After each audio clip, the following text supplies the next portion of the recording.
There is a moment, many times a day, when life offers you a small fork in the road. On one side, gripping tighter, insisting, pushing against what is.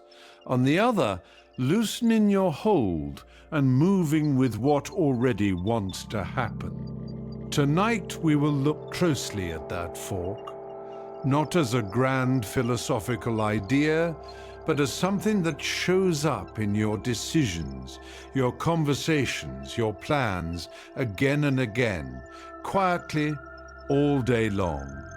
It is rarely a dramatic moment. It is usually small enough to miss entirely, unless something invites you to slow down and notice it. Before we begin, feel free to share what time it is, where you are listening from, and whether you are a front, back, or side sleeper. There are no wrong answers here, only fellow travelers finding their way to rest. You do not need to know anything about Taoism to be here tonight. These teachings are for anyone who has ever felt the particular exhaustion of pushing too hard against life and wondered if there was a gentler way to carry it. Tonight, across 13 short chapters, we will sit with a river, a sailor, a potter, a farmer, a rider, a carpenter, a merchant, a parent, a dancer, a fisherman, a gardener, a traveler, and a musician, each one discovering in their own quiet way the difference between forcing and flowing. So wherever you are right now, let yourself settle in. There is nothing to figure out. There is nowhere else to be. Thank you for joining us here at the Tao at Night. Let us begin. There is an old teaching at the heart of Taoism called Wu Wei, effortless action, action that does not force. It does not mean doing nothing. It means doing only what the moment actually calls for, no more. Water never strains to find its way downhill. It simply moves, and the path appears beneath it.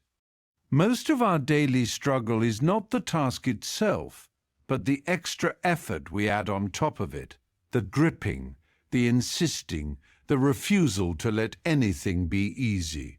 Something deeper is available. If we let go of the idea that hard things must always feel hard. The river does not fight the rock. It finds the space the rock leaves open and continues on. In a valley where the river bent twice before reaching the sea, there lived an old woman known only as the Keeper of the Bend, because she had watched that particular curve of water for so many decades that the villagers no longer remembered her given name.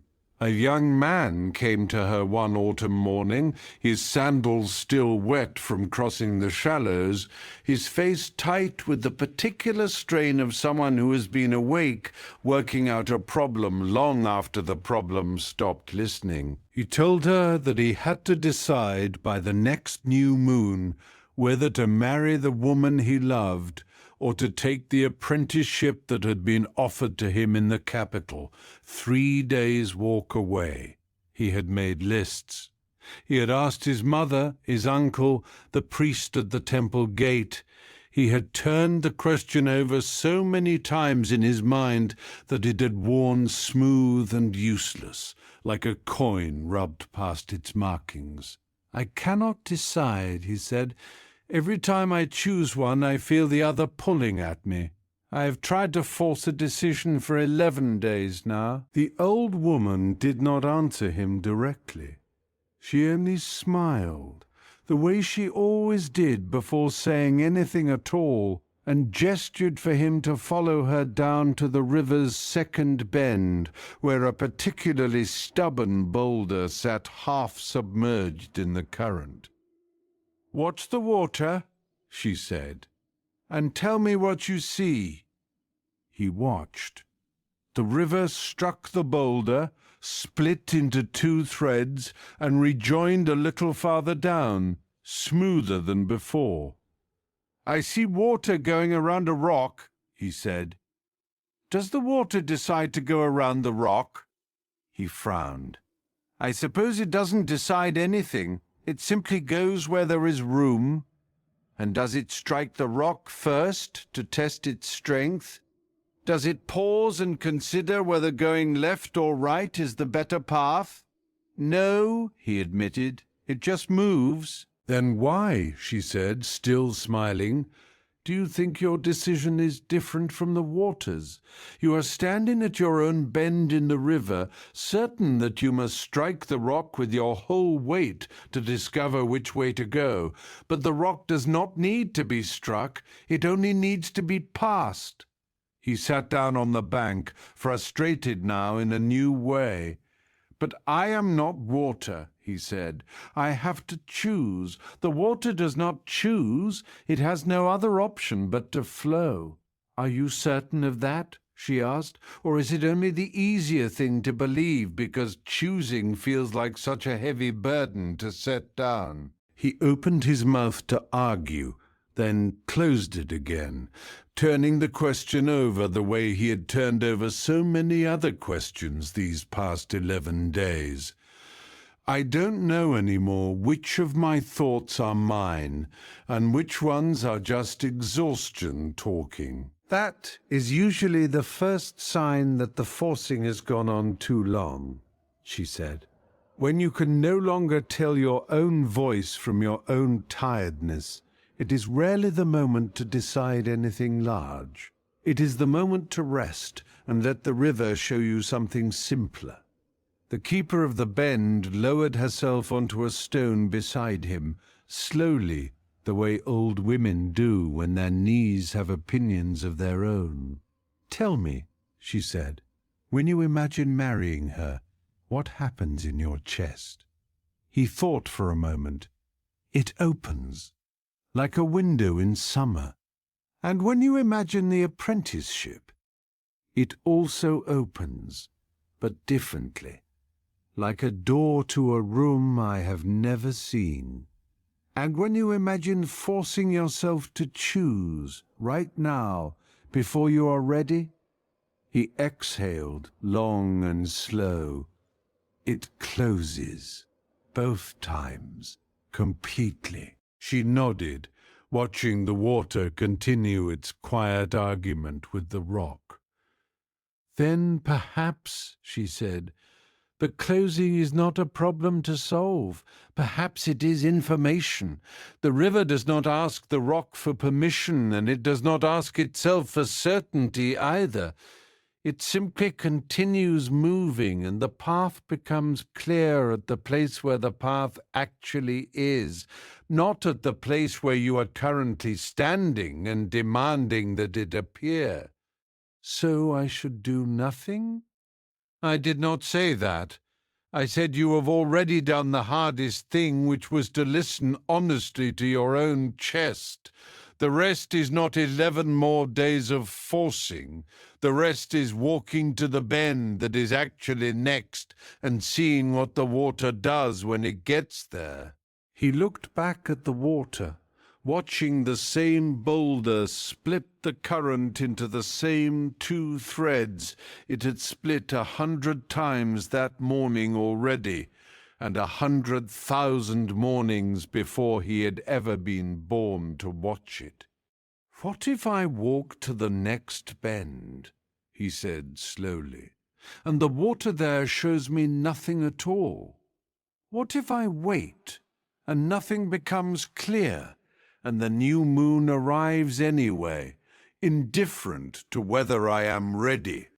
Then you will stand at that bend not knowing, and you will discover that not knowing is also a place a person can stand in without drowning in it." The keeper of the bend drew her shawl a little closer against the cool morning air rising off the river. "Most people believe not knowing is a kind of falling. It is not. It is simply a wider bank than the one you are used to standing on. There is room there to wait and to breathe, and to notice small things you would have missed entirely if certainty had arrived too quickly. My mother says a man my age who cannot decide is a man who is afraid of deciding. Your mother has perhaps forgotten how the river decides nothing in advance, and yet always arrives. Fear and patience can look identical from the outside to someone standing on the bank who has already made up her own mind about what she is watching. The old woman picked up a smooth white stone from beside her foot, turning it over in her weathered fingers before letting it drop back among its neighbors. Tell me one more thing. When you imagine yourself 10 years from now, having married her, what do you see yourself doing? On an ordinary afternoon, nothing special happening at all. He closed his eyes briefly, picturing it. Working in the garden behind her family's house. Talking about nothing in particular. It feels easy, unremarkable, in a good way. And 10 years from now, in the capital, having taken the apprenticeship? Standing in a workshop full of strangers, proud of something I built with my own hands, tired, but a good kind of tired. He opened his eyes again, surprised. Both of those pictures feel true. Neither one feels like a mistake. Then perhaps, she said, the mistake was only ever in believing you had to choose between two true things today, by force, before the river had shown you where the next bend actually was. The young man sat with her a long while, neither of them speaking, the current moving past them in its old, unbothered way. Eventually he stood, thanked her, and walked back toward the village. Not with an answer exactly, but with something looser in his shoulders that had not been there at dawn.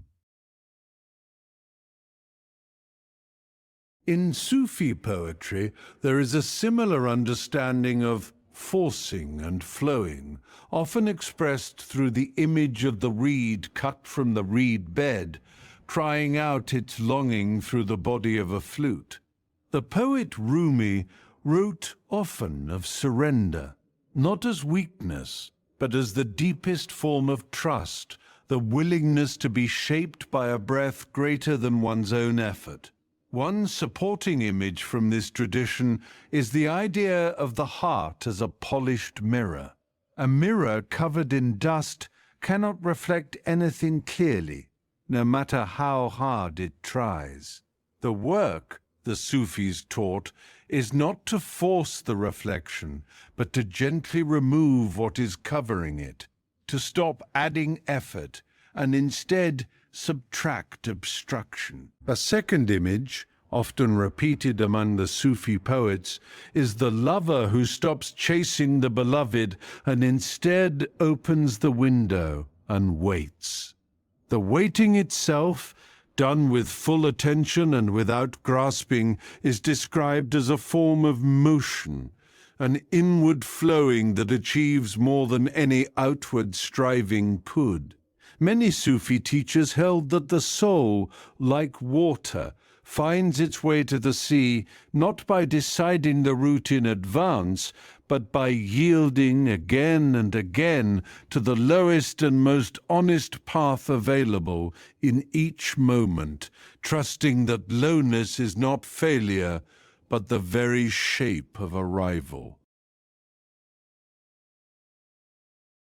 Think about a moment today when you tried to force a conversation toward an outcome you had already decided on before the other person finished speaking.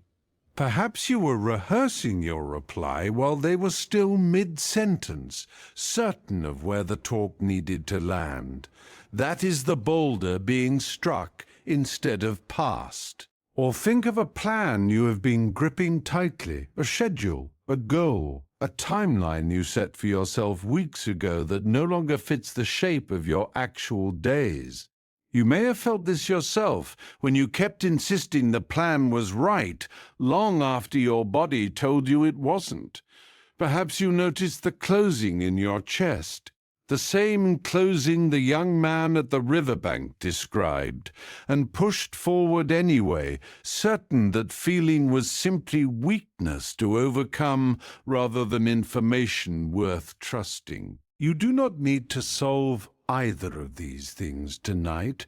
You only need to feel for a moment what it is like to loosen your grip the way the river loosens around the rock, not by abandoning the journey, but by trusting that the water still reaches the sea.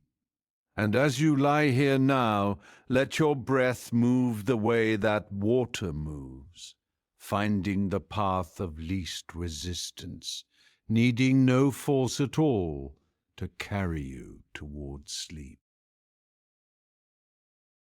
Let us pause here for a moment. Take a breath. Notice how you are feeling right now, not how you think you should feel, just how you actually feel. And whenever you are ready, we will continue together. Taoist teaching speaks often of timing, of not pushing the river before it is ready to move. There is a season for forward motion and a season for waiting, and the wisdom lies in telling them apart. The sailor cannot decide which way the wind blows, but the sailor can decide how to set the sail.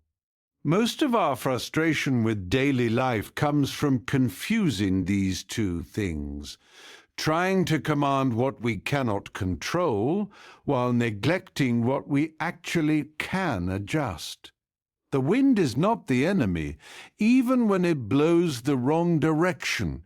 It is simply the wind, your sail, your rudder, your readiness. These are yours to work with. Not commanding the wind, but listening to it and adjusting yourself in response. This is where your real power has always lived. There was once a sailor named Old Berin who had spent 40 years working the strait between two islands, and a young apprentice who had been assigned to him for the season, a boy named Tovo, who had grown up inland and had only recently learned which end of the boat was the bow. One grey morning, with the wind blowing hard from the wrong direction, Tovo grew agitated, pacing the deck and muttering that they would never reach the far harbour by nightfall as planned. "We were supposed to be there by dusk," Tovo said, gripping the rail. "I told the harbour master we would arrive today. If we are late, he will give our cargo space to someone else. We have to go faster. We have to push through this." Old Berin said nothing for a while. He simply adjusted the sail a few degrees, watching the canvas catch the wind at a slightly different angle, and the boat's path bent subtly, no longer fighting straight into the gusts, but cutting across them instead. Only then did he smile, the smile of a man who had made this exact adjustment 10,000 times before, and never once tired of it. "The wind does not know about your promise to the harbour master," he said. "Then what do? I cannot simply let the promise break. You are asking the wrong question. You are asking how to make the wind agree with your plan. The better question is how to make your sail agree with the wind." Tovo looked at the sail, confused. "But the sail is already set." "It is set for the day you imagined this morning, not the day that is actually happening." Berin reached for the rope again, easing it further, and the boat picked up a strange sideways kind of speed, slicing across the waves at an angle that looked, to Tovo's inland eyes, entirely wrong. "Watch," Perrin said. "We are not heading straight at the harbour, but we are moving faster than we would if we tried to. This makes no sense.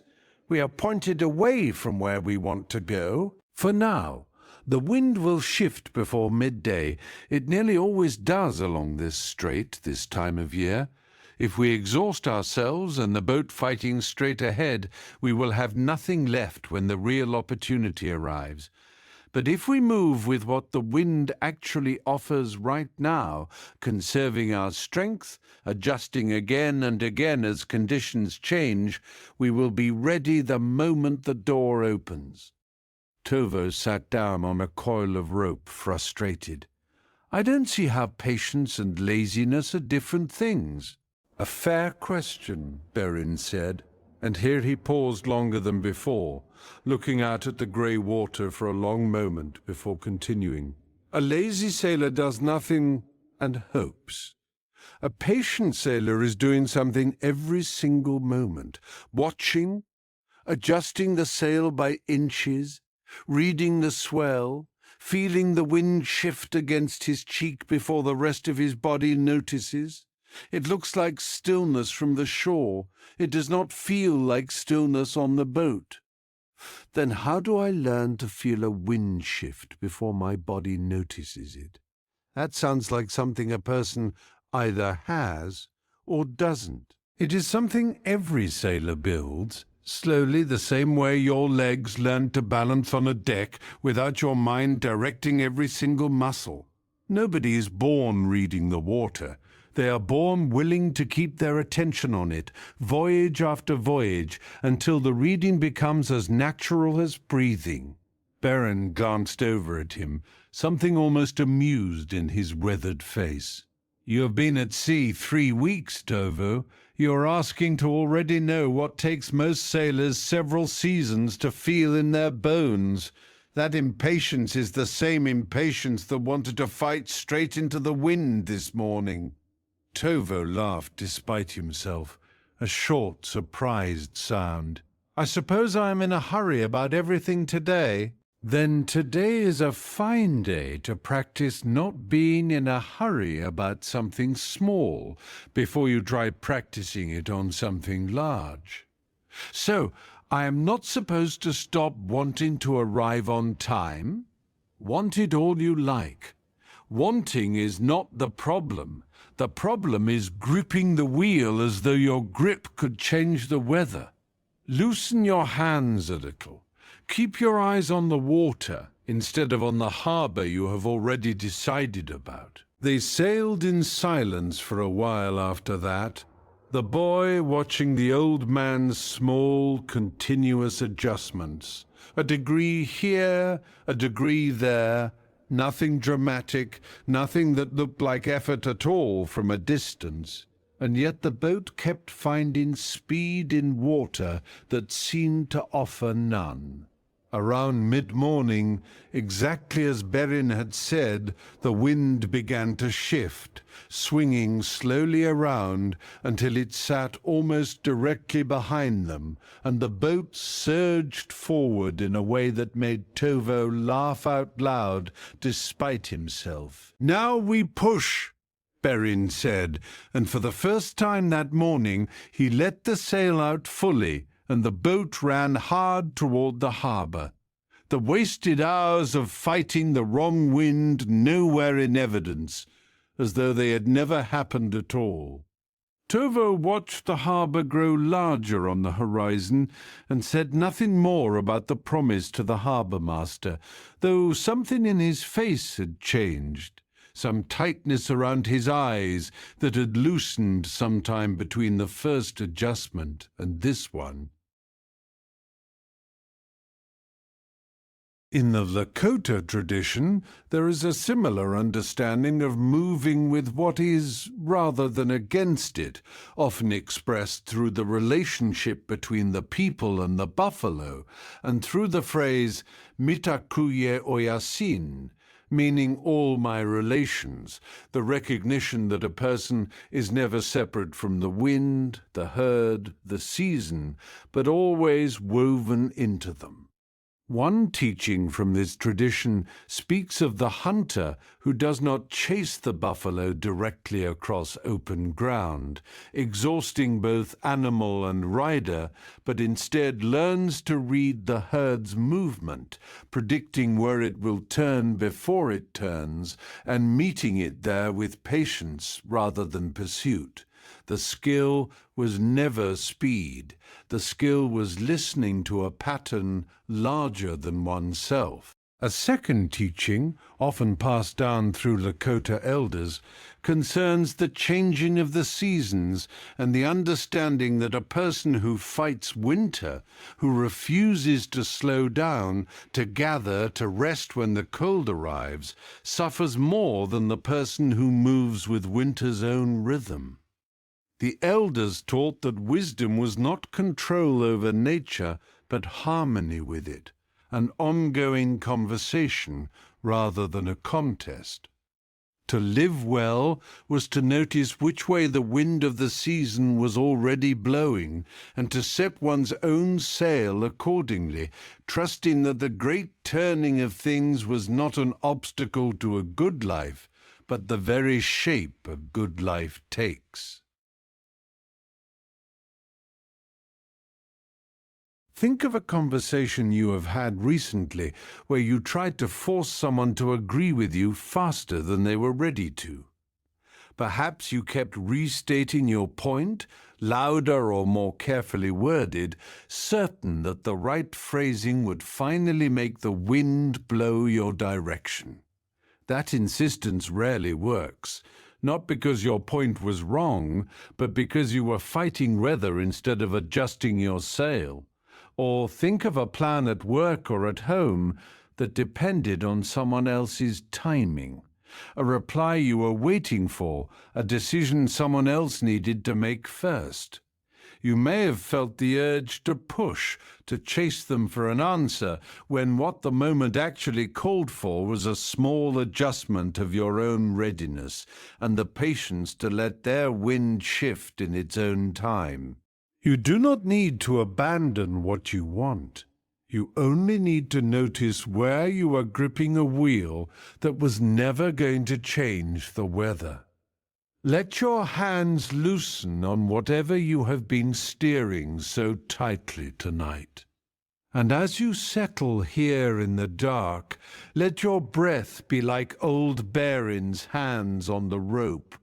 Small, unhurried adjustments, no force at all, carrying you steadily toward rest. Let us pause here for a moment. Take a breath.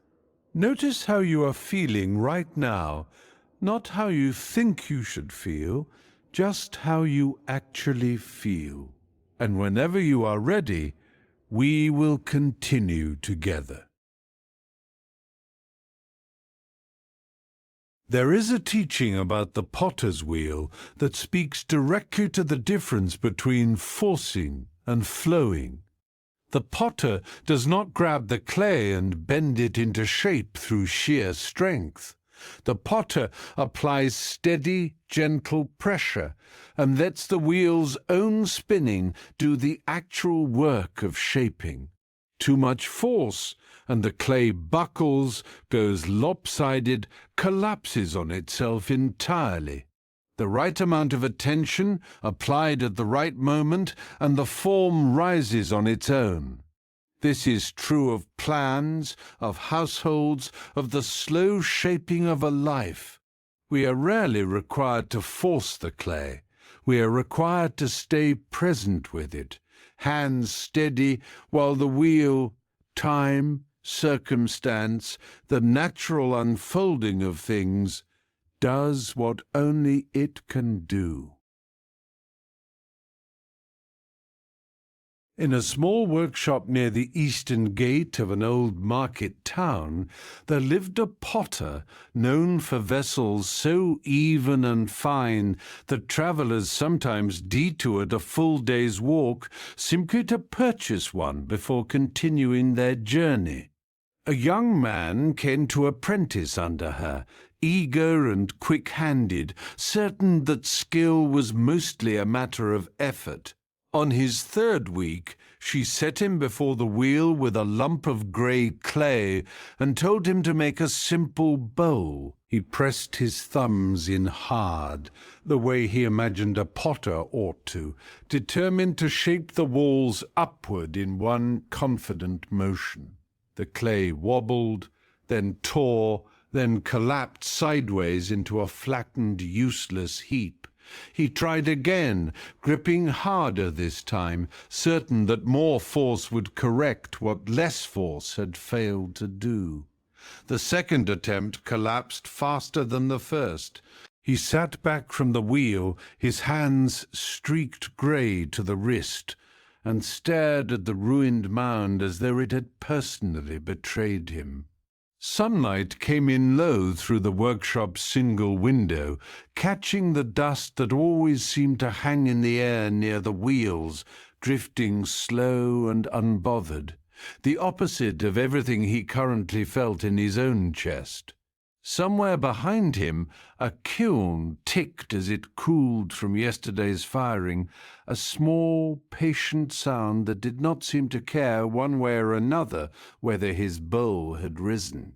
The potter, who had been watching from her own wheel across the room, walked over without a word and sat down beside him.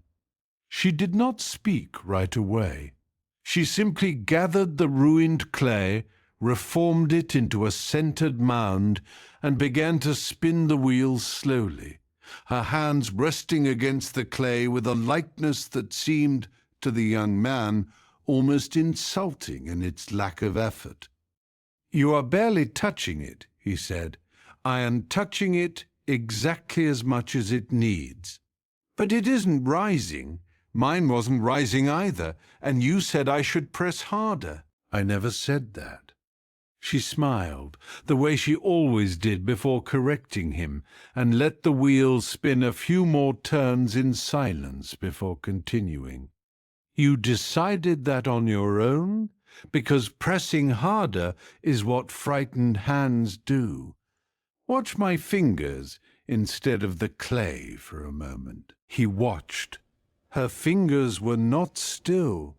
They moved constantly, in small increments, responding to some shift in the clay's resistance that he could not yet perceive, but they never grabbed, never gripped, never tried to wrestle the shape into existence by force. "I don't understand how you know when to push and when to wait," he said. "I don't decide that in advance. I feel it as the wheel turns. The clay tells my hands what it is ready for, and my hands listen before they answer." "That sounds like something you cannot teach. Either you can feel it, or you cannot." "Everyone can feel it. Most people are too busy insisting on what they already decided to actually feel anything at all." She guided his hands back onto a fresh mound of clay, this time keeping her own hands lightly over his, not directing them so much as accompanying them. "Try again. But this time, the moment you feel the clay resist you, stop pushing in that direction and ask what direction it is willing to go instead." "What if I cannot tell the difference? What if every direction feels like resistance to me because my hands are not yet trained the way yours are?" "Then you will guess wrong sometimes, and the clay will tell you so by collapsing, and you will try again with slightly more information than you had before." She smiled at his obvious discomfort with this answer. "You want a method that guarantees you will not fail while you learn. There isn't one. There never has been. For any potter who has ever sat at this wheel, including me, especially me, on the mornings when my own hands forget what they already know. What did you do the very first time your own hands collapsed a bowl? Did you feel the way I am feeling right now?" The potter laughed, a soft, unhurried sound, and glanced toward the window as though the memory itself lived somewhere out past the eastern gate. "Worse, probably. I was younger than you, and prouder, and I threw the ruined clay against the workshop wall and declared that I was clearly not meant to be a potter at all. My own teacher said nothing. She simply picked the clay up off the floor, returned it to the wheel, and waited for me to stop sulking long enough to try again." "How long did the sulking last?" 3 days, if I am honest, though I told everyone it was only 1. She smiled at his obvious relief at hearing this. "The wheel does not mind how long you sulk. It will still be turning when you come back to it. That is its great kindness, and also I think its great teaching. It never once asks you to hurry your own readiness. You still fail sometimes, after all these years? Every potter fails sometimes. The clay does not care how many years you have sat here. It only cares whether you are paying attention right now, in this exact moment, with these exact hands." She nodded toward the wheel, still spinning patiently beneath his palms. "Stop asking the question with your mouth and start asking it with your fingers. They are far more honest than your worry is." He tried. The wheel spun. He felt the clay rise slightly under his palms, then felt a strange catch, a resistance, and his instinct screamed at him to push through it. He hesitated instead, remembering her words, and eased his pressure rather than increasing it. The clay steadied, rose another inch. He felt the catch again, eased again, and watched, astonished, as something resembling the beginning of a bowl began to take shape beneath his own unconfident hands. "It's working," he said, almost afraid to speak in case the words themselves disturbed it. "It was always going to work. The clay was always willing. You were the only obstacle in the room." She let her hands drift away from his entirely now, watching him continue alone. "Tell me, when you tried to force it the first 2 times, what were you actually trying to control?" He thought about this as the wheel spun beneath his fingers. "I think I was trying to control how long it would take. I wanted it finished. I didn't want to feel like I was failing in front of you. And now? Now I am only thinking about the clay." He looked up at her, surprised by his own answer. "I forgot you were watching." "That," she said, "is usually when the bowl finally rises." She stood, leaving him to his slow, unhurried shaping, the wheel still turning beneath his hands, the bowl still imperfect, still rising, still entirely his to finish or to ruin, depending on how much longer he could resist the urge to grip. In Stoic philosophy, there is a similar understanding of forcing and flowing, most clearly expressed in the distinction the Stoics drew between what is within our control and what is not.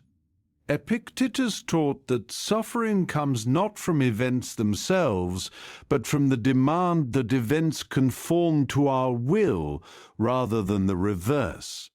One supporting idea from this tradition is the discipline of assent, the practice of pausing before reacting to any event and asking whether the event itself, or only our judgment of it, is causing the distress. The Stoics observed that most daily frustration comes from judging a thing as bad before checking whether it was ever within our power to change. A second supporting idea is the metaphor the Stoics used of an archer. The archer trains carefully, aims carefully, and releases the arrow with full attention and skill.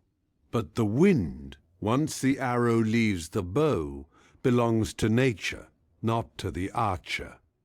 To rage at where the arrow lands after doing everything within one's control beforehand was considered a kind of foolishness by Stoic teachers, a wasting of energy on an outcome already settled. The wisdom, they taught, was to pour full effort into the drawing of the bow, and then release both the arrow and the need to command its landing, much as the potter pours full attention into the clay and then allows the wheel and the clay's own nature to complete what hands alone cannot finish. Think of a recent plan that began to wobble the moment you gripped it too tightly. A project at work where you pushed so hard for a particular outcome that you stopped noticing what the situation was actually offering you instead. The harder you pressed, the more the whole thing seemed to collapse sideways, the way the apprentice's first attempts at the bull did. Or think of a conversation with someone you love, where you kept trying to force a resolution before they were ready to give one, pressing your point again and again, certain that more force would make the moment rise into the shape you wanted. You may have felt afterward that same flattened, useless heap the apprentice felt, not because the other person was wrong, but because the timing was wrong, and no amount of pressing could fix timing. You do not need to abandon what you are shaping. You only need to feel right now what it would be like to rest your hands more lightly upon it. Let the wheel of this day keep turning without your grip. And as you lie here, let your own breath be the potter's light touch, present, attentive, asking for nothing more than what this moment is already willing to give. Let us pause here for a moment. Take a breath. Notice how you are feeling right now, not how you think you should feel, just how you actually feel. And whenever you are ready, we will continue together. Taoist teaching often turns to the farmer for a lesson in patience, because no one understands the futility of forcing better than someone who has tried to make a seed grow faster by pulling on its stem. There is a right season for planting, a right season for tending, and a right season for harvest, and no amount of urgency changes which season is currently here. Much of our daily strain comes from trying to harvest a decision, a relationship, or a plan before its season has arrived. The farmer who trusts the unfolding does not work less. The farmer simply works in time with what is actually growing rather than what the calendar of impatience demands. Nothing ripens early simply because we are tired of waiting. There was a farmer named Hesu who worked a modest plot of land at the base of a hill, and a nephew recently arrived from the city who had come to stay with him for a season after losing his position at a merchant house. The nephew was anxious to prove his usefulness, and on his first morning he rose before dawn, eager to plant the entire field of barley in a single day, certain that speed itself was a form of diligence. Hesu watched him work for an hour, scattering seed unevenly across rows he had not properly turned, and finally walked over, not to stop him, but simply to crouch beside the nearest row and run his fingers through the soil. "This ground hasn't been turned deep enough," Jesus said. "The seed will sit too near the surface, and the birds will have it by midday. I don't have time to turn it deeper. I want the whole field planted before nightfall." "Why before nightfall?" The nephew straightened, frustrated. "Because I have been here 3 days and have nothing to show for it. I want to walk you through the field this evening and show you a full planting. I want to feel like I have done something." Jesus nodded slowly, his smile arriving the way it always did, a little late, a little knowing. "Tell me," he said, "if I plant my whole field badly in 1 day, what do I have to show for it in autumn?" "I don't know. Less than if you had planted it well." "Less than if I had planted half the field properly and left the rest for tomorrow?" The nephew was quiet for a moment. "Yes, probably less." "Then which one of us is actually wasting time? The one who plants slowly and harvests fully, or the one who plants quickly and harvests almost nothing?" Jesus picked up a handful of the unturned soil and let it run back through his fingers. "You are trying to solve a feeling, the feeling of having nothing to show, by rushing the field. But the field does not care about your feeling. It only responds to whether the work was done correctly. Then what am I supposed to do with the feeling? It doesn't go away just because you tell me the field doesn't care about it." Jesus considered this for a long moment, looking out over the half-planted rows. "You turn the soil properly, row by row, exactly as I have shown you. The feeling stays with you while you do it. You do not have to make the feeling go away before you can work well.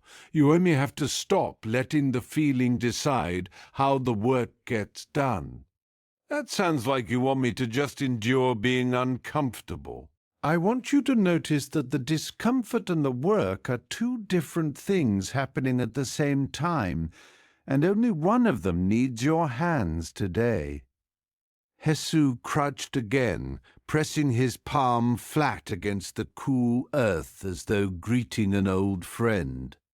"When I was your age, my own uncle taught me on this same field, and I complained to him exactly as you are complaining to me now.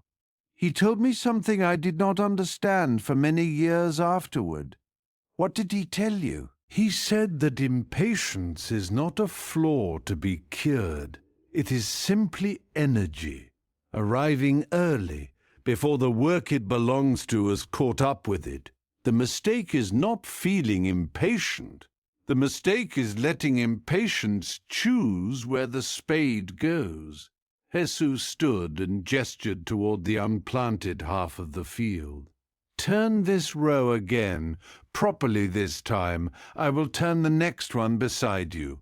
We will not finish today. We were never going to finish today, no matter how fast you moved this morning." They worked together through the afternoon, the nephew's pace slowing gradually as he began to feel, rather than merely understand, the difference between rushing and working. By evening, only 1/3 of the field was planted, properly this time, the soil dark and turned, and ready to hold the seed through the coming rains. "This is less than I wanted to show you," the nephew said, surveying the unfinished rows in the fading light. "It is exactly the amount that was actually ready to be planted today," Jesus said. "Tomorrow there will be more. There always is, if you let the days do their own work instead of trying to do all of them at once." He picked up his tools, brushing the soil from his knees. "In 2 months, no one walking past this field will be able to tell which rows were planted on the first impatient morning and which were planted afterward. except that the impatient ones will likely have come up thin and scattered, while the rest come up even and strong. The field remembers how it was treated even after we have forgotten. The nephew said nothing for a while, watching the last of the daylight settle over the half-finished field, the unplanted rows waiting, unhurried, for whatever tomorrow would bring them. In Hindu philosophy, there is a similar understanding of forcing and flowing, often expressed through the teaching of karma yoga, found in the Bhagavad Gita, the practice of acting fully and with skill while releasing attachment to the fruit of one's action. Krishna teaches the warrior Arjuna that the work itself is his to do completely, but the outcome belongs to a larger order he cannot command. One supporting idea from this tradition is the concept of dharma, meaning one's right action or duty in a given moment. Not a single fixed destiny, but the action most appropriate to the present circumstance. A farmer's dharma in planting season differs from a farmer's dharma during drought, and wisdom lies in recognizing which season one is actually standing in, rather than forcing the actions of one season into another. A second supporting idea is the wheel of samsara, the great cycle of seasons, growth and renewal that turns whether or not any single person hurries it. Hindu teaching holds that peace comes not from escaping this wheel, but from learning to move with its turning rather than against it, much as Hesu's field, planted in its proper time, ripens according to a rhythm no impatience can hasten, and no amount of anxious watching can make arrive one day sooner than the soil and the season together have already decided. Think of a recent decision you tried to rush simply because waiting felt uncomfortable, a reply you sent too quickly, an answer you gave before you had actually thought it through, because sitting with uncertainty felt worse than acting in haste. That discomfort was real. But notice, as Hesu noticed, that the discomfort and the decision were two separate things, and only one of them needed your hands. Or think of a relationship or a friendship you have been trying to force into a particular shape, wanting someone to be ready for a conversation before they actually were, wanting closeness to arrive faster than trust naturally builds. You may have felt afterward the thin and scattered growth that comes from planting before the season was right. You do not need to finish everything tonight. You only need to plant what is actually ready to be planted today, and trust the rest to its own unfolding. As you lie here now, let yourself be like that half-planted field in the evening light, unfinished, unhurried, entirely at peace with what tomorrow will bring, needing nothing more from you tonight than rest. Let us pause here for a moment. Take a breath. Notice how you are feeling right now. Not how you think you should feel, just how you actually feel. And whenever you are ready, we will continue together. There is a teaching about releasing the need to control that comes alive most clearly in the relationship between a rider and a horse.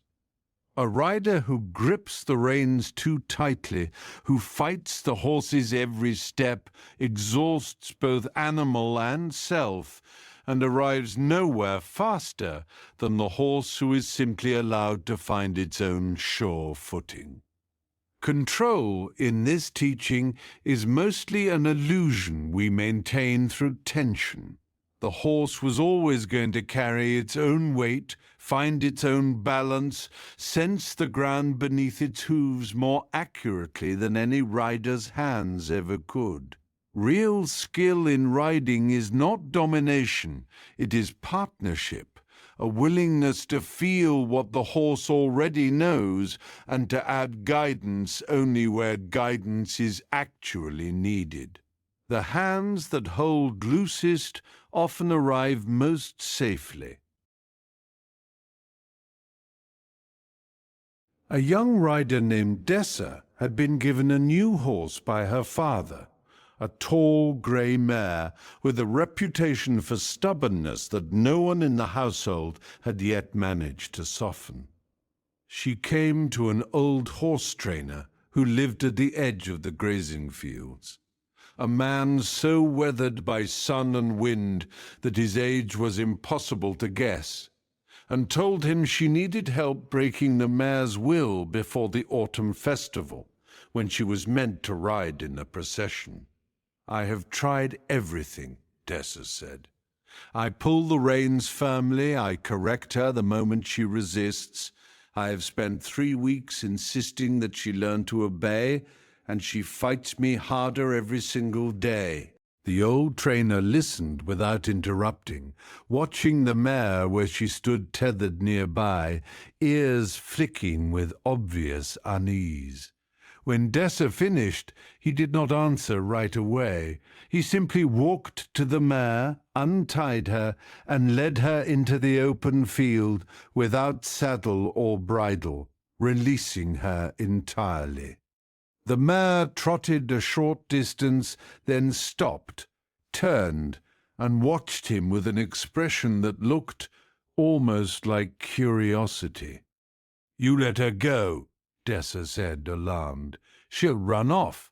Watch." The afternoon was still, the kind of stillness that settles over open grazing land just before evening, the light turning the color of weak tea, a pair of swallows cutting low circles above the fence line. Dessa pressed her hands together, fighting the urge to call the mare's name, to do something, anything, rather than simply stand at the edge of the field and watch a horse she had spent weeks fighting now wander freely with no one holding her at all. The mare did not run off. She circled the field once, then walked back toward the old man, slowing as she approached until she stood close enough that he could rest a hand on her neck without reaching for her at all. He smiled, the way he always did before he spoke, unhurried, as though the moment itself had all the time in the world. "She came back," Dessa said, surprised. "Why would she come back when she has been fighting me for weeks?" "Because I did not ask her to come back. I gave her the room to decide it for herself." The trainer ran his hand along the mare's neck, and she leaned slightly into the touch. "You have been trying to break her will, as you say. A will that is broken does not become obedient. It becomes resentful, or it becomes empty. Neither one will carry you well in a procession. Then what am I supposed to do instead? I cannot let her run loose through the festival grounds." "No.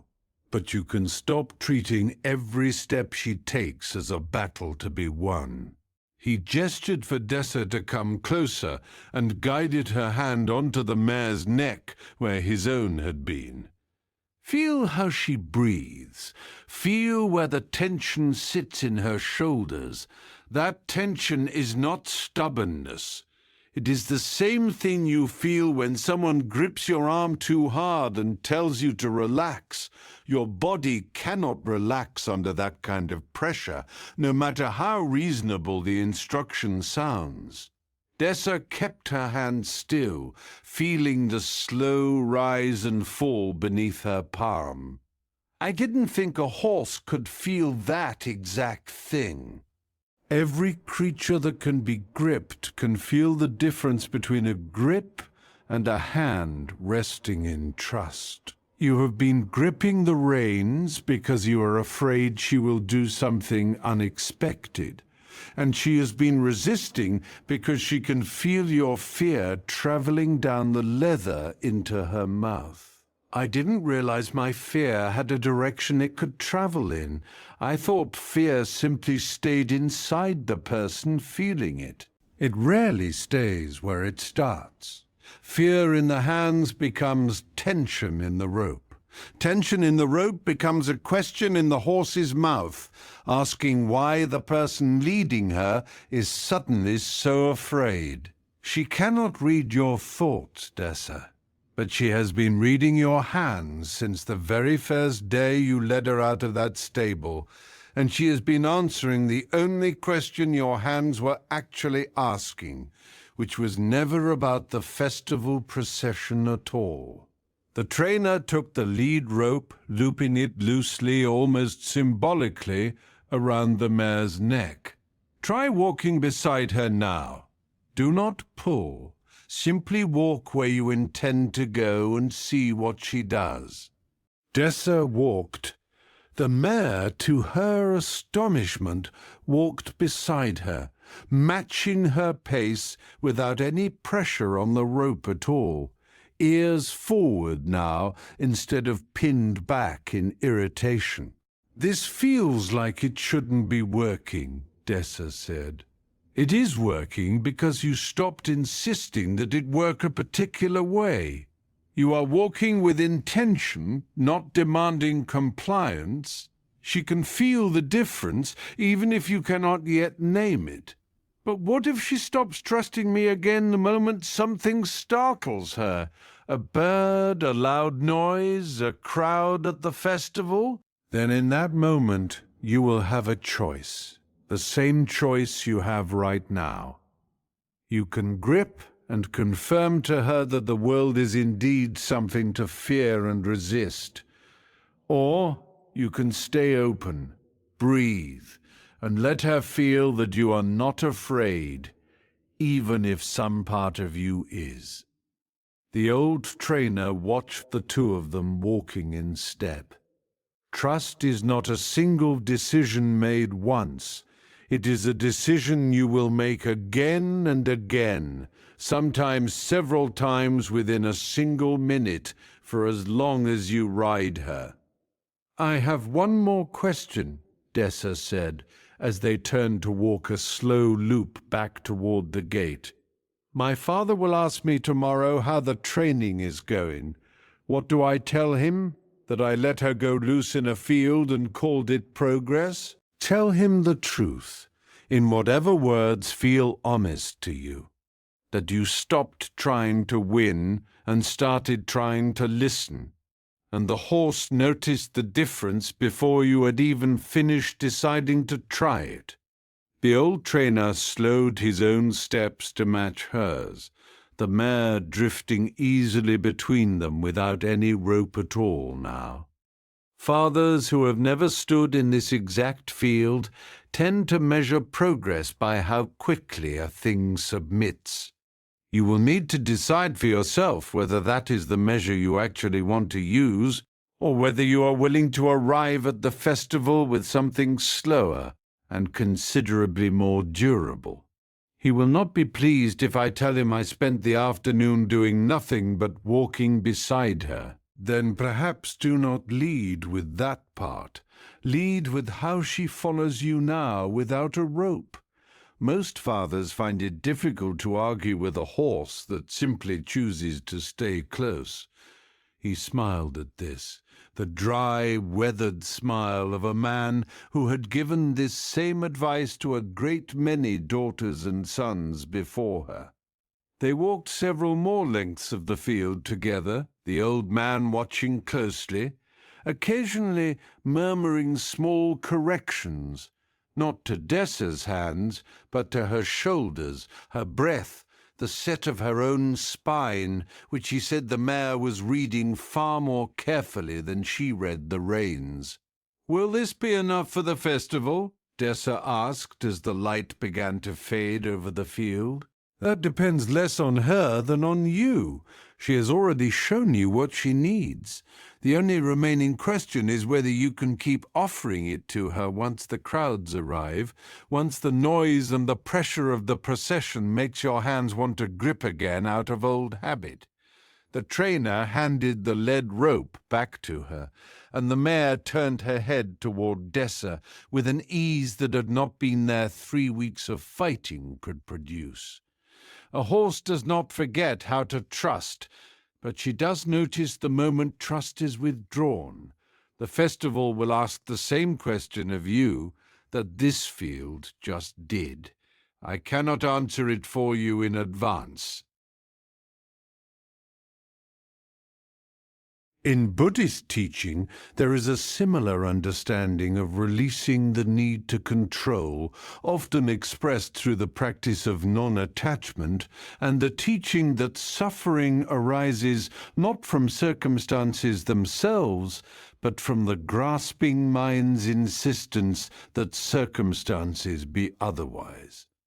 The Buddha taught that clinging to outcomes, to people, to a fixed version of how things must unfold, is itself the root of much unnecessary distress. One supporting idea from this tradition is the practice of mindful breathing, in which the practitioner learns to notice a thought or a feeling arise and simply observe it, rather than immediately gripping it or pushing it away.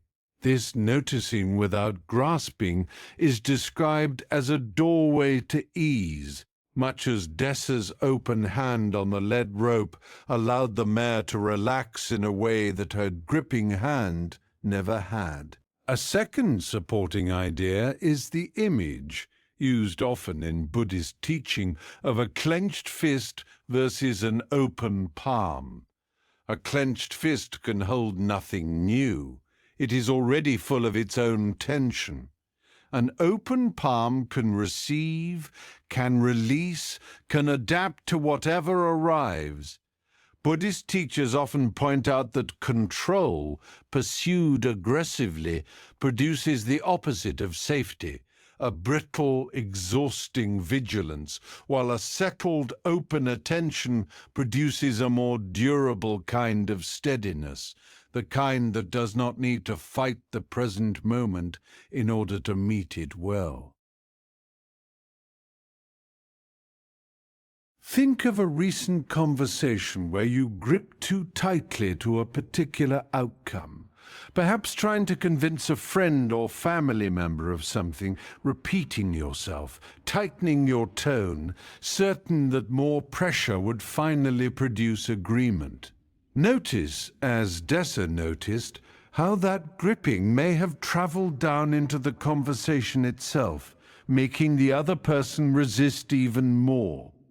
Or think of a plan you have been holding on to with white knuckles, a schedule, an expectation for how an evening or a relationship should unfold, when what the moment actually needed was your open hand, your willingness to walk beside it rather than drag it where you had already decided it should go. You do not need to release every plan you have ever made. You only need to notice, right now, where your hands are gripping something that might walk beside you just as easily if you let it. Feel your hands loosen against the sheets, and let yourself be carried tonight the way the mare carried Dessa once the reins went soft, toward rest, without resistance, without anyone needing to win. Let us pause here for a moment. Take a breath. Notice how you are feeling right now. Not how you think you should feel, just how you actually feel. And whenever you are ready, we will continue together. Taoist teaching pays close attention to the grain of wood because a skilled carpenter never forces a blade against it. Every piece of wood carries its own internal pattern, the direction its fibers naturally want to be worked, and a carpenter who ignores that pattern splits the wood, dulls the blade, wastes the material entirely. The same grain exists in a day, in a conversation, in a plan, an underlying direction that things are already inclined to move. Forcing against that direction takes more effort and produces a worse result than working with it ever would. Listening before acting, rather than acting first and listening to the damage afterward, is the carpenter's deepest skill. The wood was never the obstacle. The blade was simply moving the wrong way.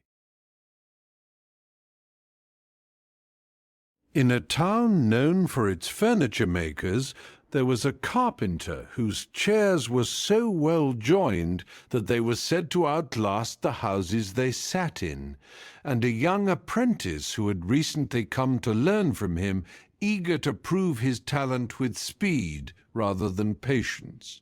One afternoon, the apprentice was given a long plank of oak and told to plane it smooth for a tabletop.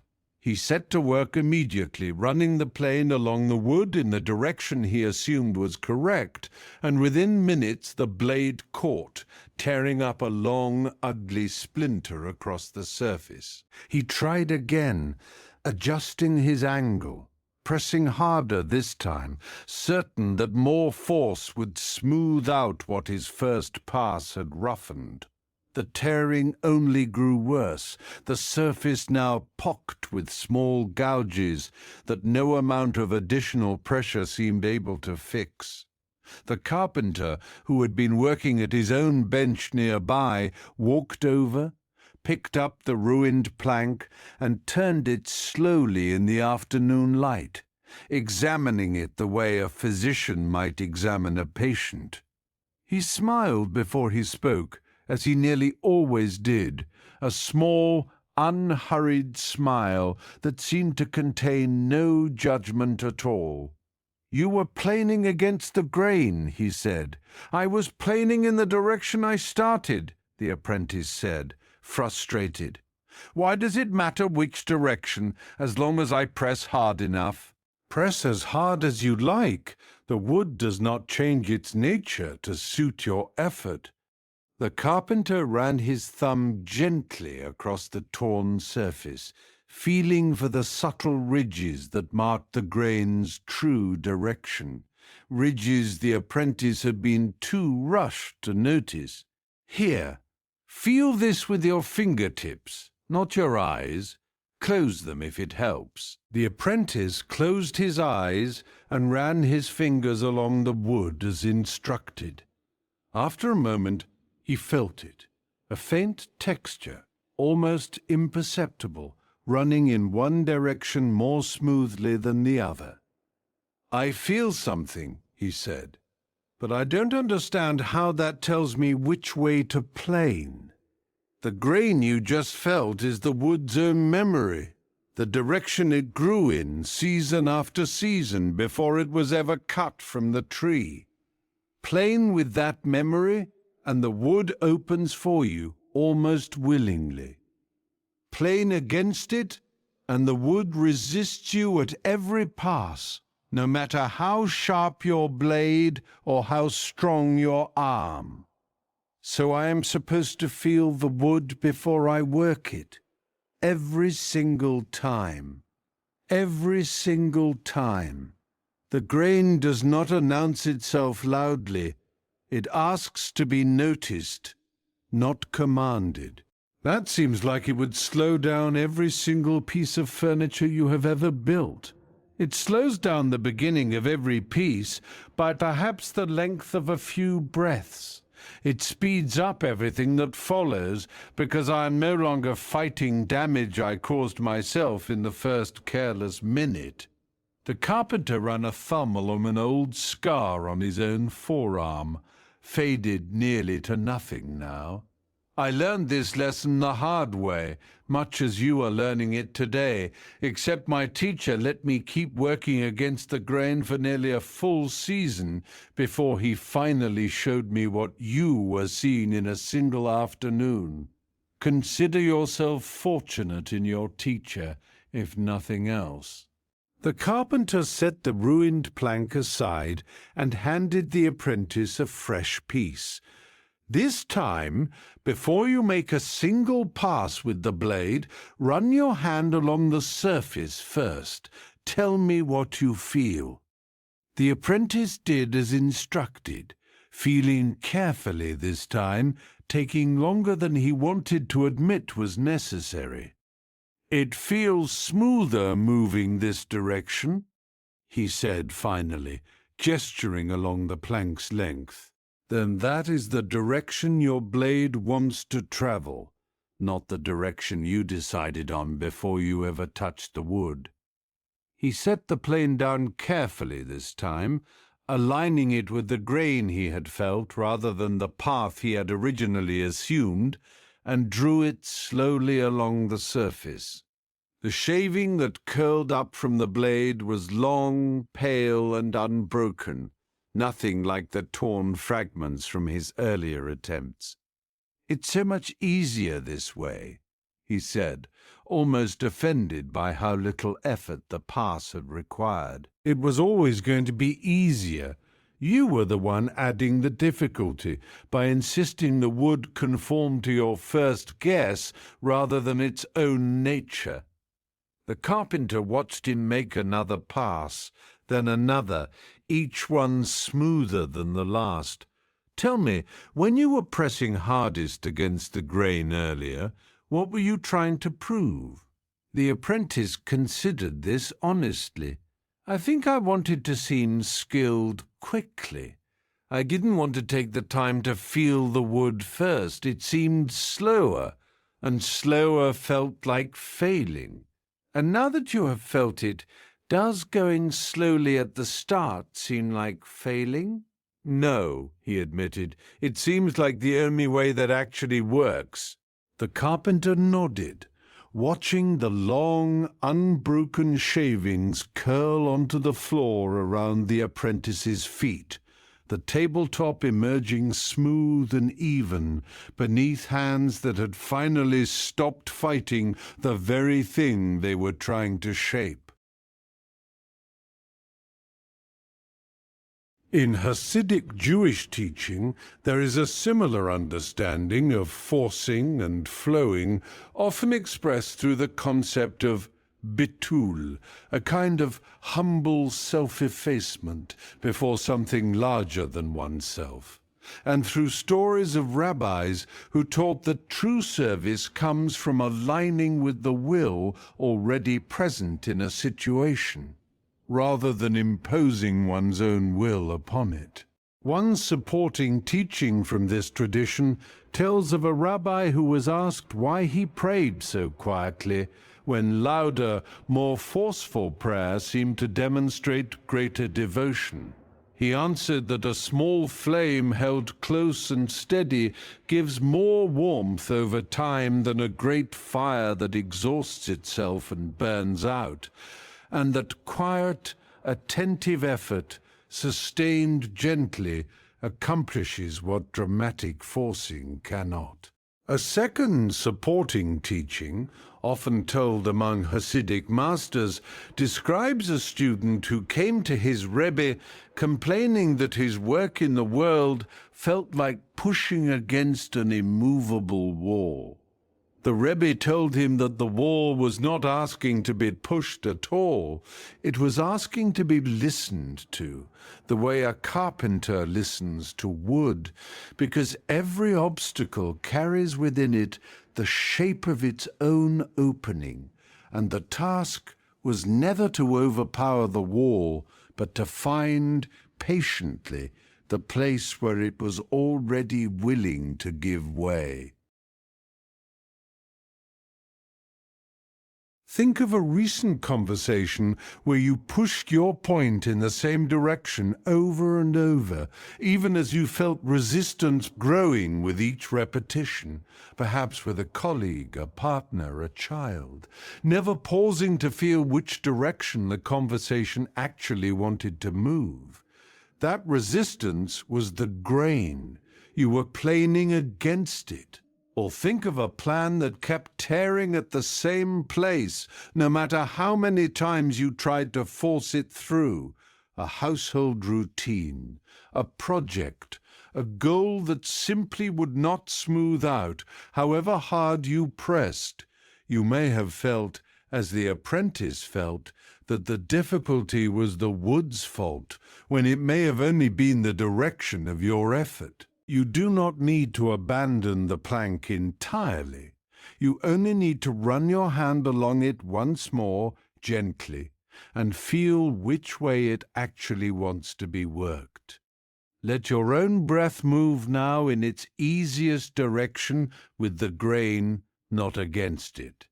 And as you rest here, let the carpenter's long, unbroken shaving be the last image you carry.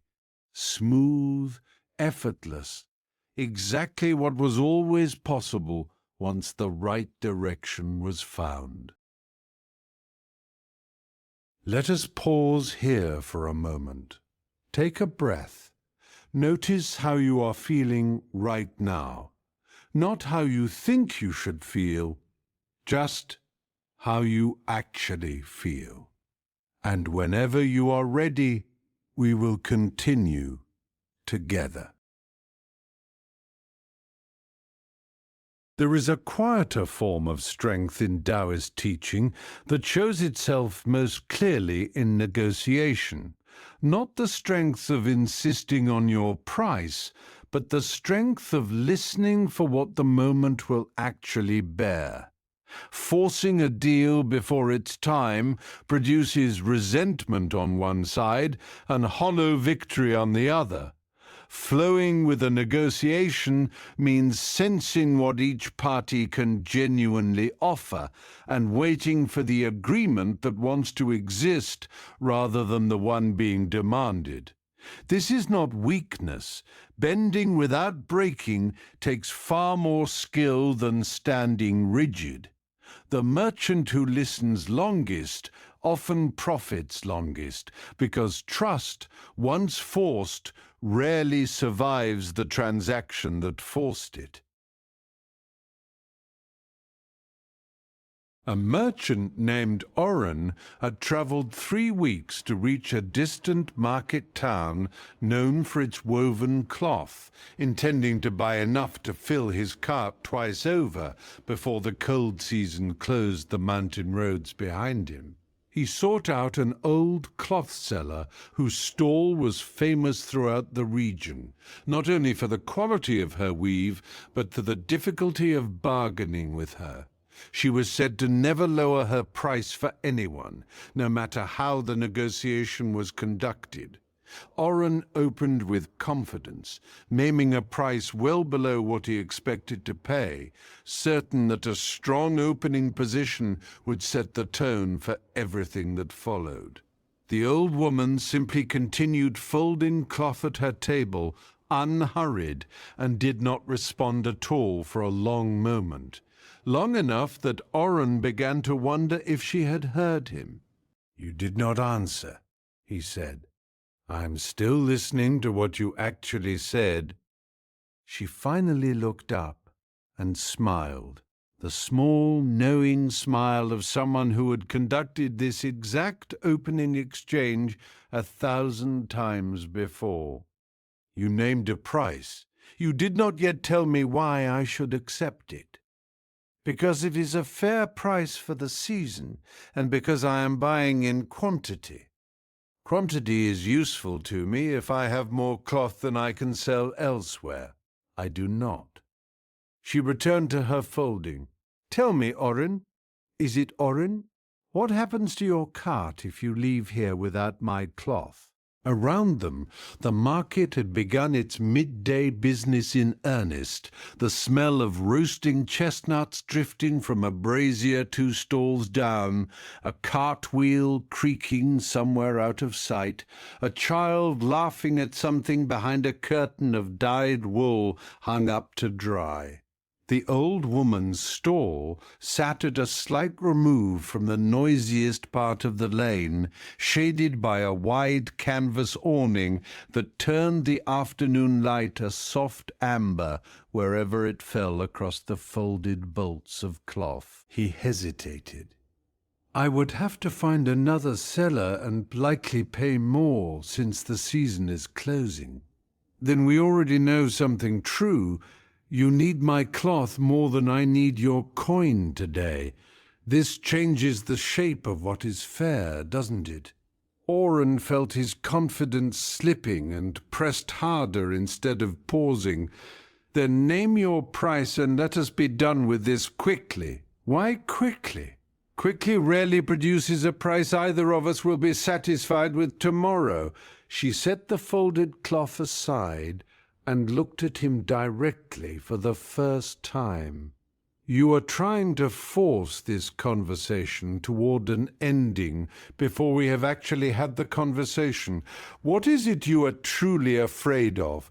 That the price will be too high, or that the negotiation itself will take longer than you have patience for? He was quiet for a moment, surprised by the question. I suppose both, he admitted. I have a long road ahead and a family waiting for me to return with goods to sell. Every day spent bargaining is a day I'm not travelling. Now that is useful information. Not your opening price, your actual situation. She gestured for him to sit on the low stool across from her table, an invitation rather than a command. Let us speak honestly instead of strategically.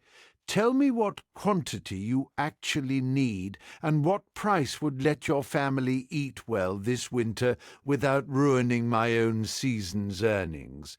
We will find the number that is true for both of us, rather than the number that wins. That sounds slower than simply naming numbers back and forth until one of us gives in. It is slower in the moment, and considerably faster across an entire lifetime of trading, which is the only measure that has ever mattered to me. She gestured at the bustling market around them, the dozens of other stalls conducting exactly the kind of rushed, combative bargaining Oren had originally intended. Watch how many of those merchants are shouting. Now watch how many of them are smiling while they shout. Forcing a deal does not require silence, but it rarely produces ease, even when it produces a sale. It is slower at the start, it is faster at the end, because we will not spend 3 days circling each other with false numbers neither of us intends to honor. She poured him a small cup of tea, unhurried, as though the entire afternoon belonged to this single conversation and nothing else was waiting anywhere in the world. I have traded in this market for 30 years. The merchants who force a quick price almost always return the following season with complaints, or do not return at all. The ones who sit with me, even briefly, leave with cloth that serves them and a price that does not haunt either of us afterward. Oren sat with her for the better part of an hour, the negotiation unfolding not as a contest, but as a slow, honest accounting of what each of them actually needed and could actually give. By the time he rose to leave, the price agreed upon was higher than his opening offer and lower than her usual rate, a number that had emerged from the conversation itself rather than from either person's original demand. "May I ask you something before I go?" Oren said, as she began racking the bolts in waxed paper for the journey. "In 30 years, has anyone ever simply named a price you thought was fair on their very first offer, without any of this conversation at all? She considered this honestly, setting one wrapped bundle aside and beginning the next. Twice. Both were old women themselves, both widows who had bargained their entire lives and no longer had any patience left for performance. They named a number, I named a number close to it, and we were finished within a single breath. And everyone else? Everyone else arrives the way you arrived, certain that the opening number is a kind of armor, something to hide behind until the real conversation can be trusted to begin. She tied off the last bundle and set it gently atop the others in his cart. You were no different from most. You were only, I think, more willing than most to let the armor down once I asked you to. I expected to win this negotiation, he said, as he loaded the first bolts of cloth into his cart. You did win it, she said.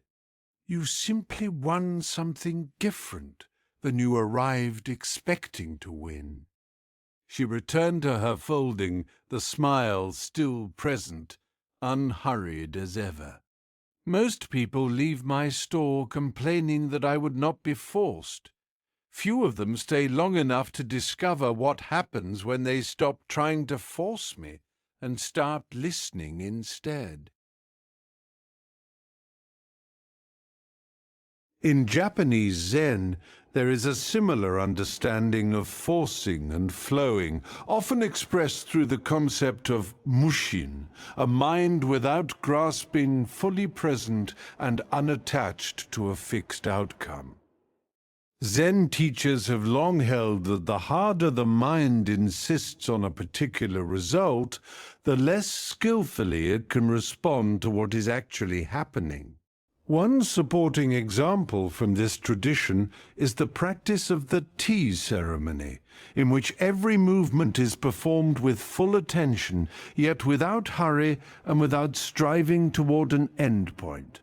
The pouring of the tea is not a means to finishing the ceremony, but the ceremony itself, complete in each unhurried gesture.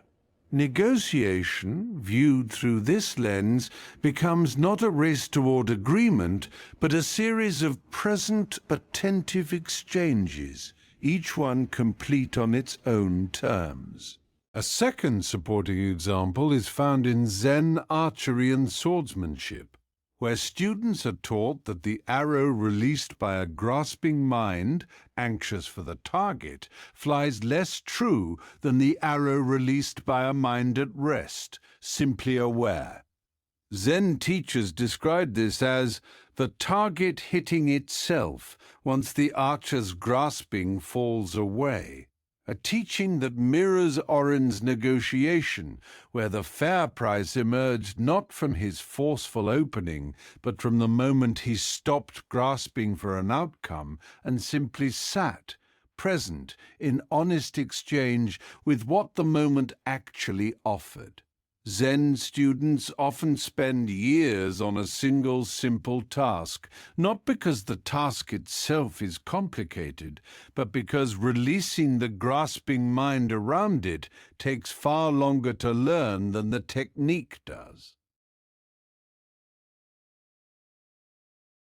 Think of a recent conversation where you opened with a fixed position, certain of what you wanted, and pushed toward it without pausing to ask what the other person actually needed.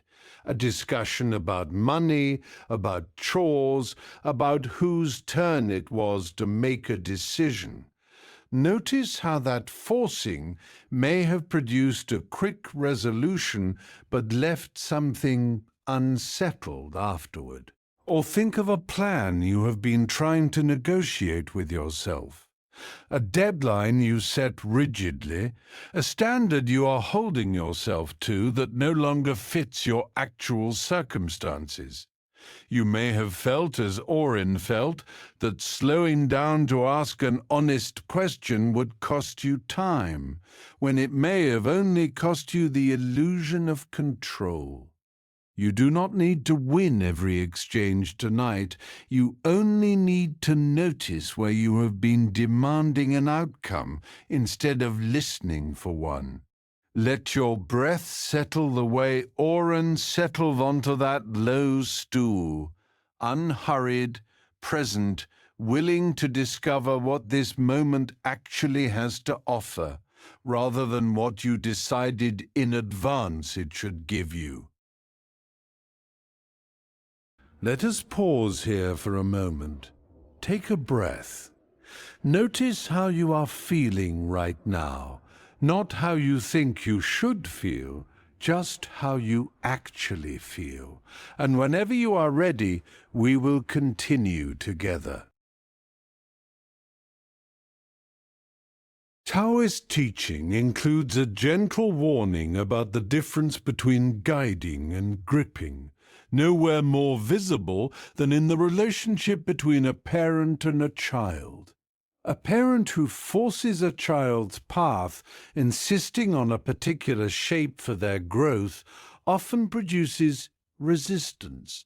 Or worse, a child who learns to hide their true direction rather than be corrected again. A parent who walks alongside, offering guidance without gripping, allows something truer to take root. The strongest hand on a child's shoulder is sometimes the lightest one. Trust grows in the space we leave open, not in the space we fill with our own insistence about who someone should become.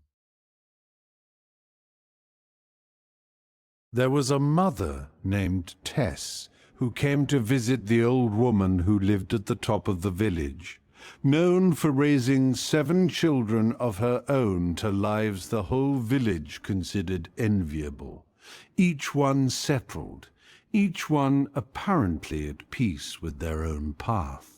Tess's own daughter, recently turned 16, had announced that she did not wish to continue the family trade of weaving and wanted instead to study herbs and healing with the traveling physician who passed through twice a year. "I have told her this is foolishness," Tess said, sitting heavily on the bench outside the old woman's door. "The loom has fed this family for 3 generations. I have tried explaining, arguing, even forbidding it outright, and she only grows more determined every time I push." The old woman listened, nodding slowly, and did not answer immediately. She simply gestured for Tess to follow her inside, where a half-finished basket sat on a low table, its weave clearly the work of a hand still learning its craft, uneven in places, tight in others, nothing like the old woman's famously even work. "Whose basket is this?" Tess asked. "My youngest granddaughter's. She is 11 and insisted on learning basket weaving from me rather than the pottery her mother wanted for her." The old woman picked up the unfinished basket, turning it gently in her hands. "Her mother came to me, much as you have come today, asking how to make the girl choose pottery instead." "What did you tell her?" "I told her what I am about to tell you. But first, tell me, when you push your daughter toward the loom, what happens?" Tess thought about it honestly. She grows quiet. Then she argues. Then, eventually, she agrees to sit at the loom, but her weave is sloppy, and she finds reasons to leave early. And when you imagine her studying herbs with the physician, truly imagine it not as a failure of the family trade, but simply as her own day, what do you feel? Tess was quiet for a long moment. "I feel afraid. I am afraid she will struggle, that the physician's trade is unstable, that she will regret leaving something secure for something uncertain." That fear is real, and it deserves respect. But notice, the fear is about an outcome that has not happened yet. The pushing you are doing today is not actually protecting her from that future outcome. It is only protecting you from the discomfort of not controlling the path she takes. The old woman set the basket down. My granddaughter's basket is uneven because her hands are still learning. If I take the reeds from her and weave them myself to make it presentable, what has she actually learned? That she cannot do it herself, that her own hands are not trusted. Exactly so, and if I let her continue, uneven baskets and all, what does she learn instead? That she is allowed to find her own way to skill, even imperfectly. Tess frowned.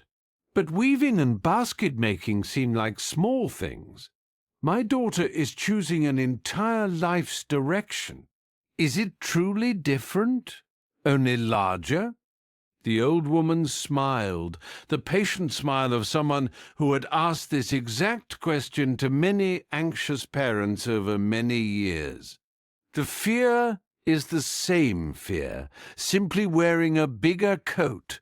You are afraid that if you let go of the loom, she will fall.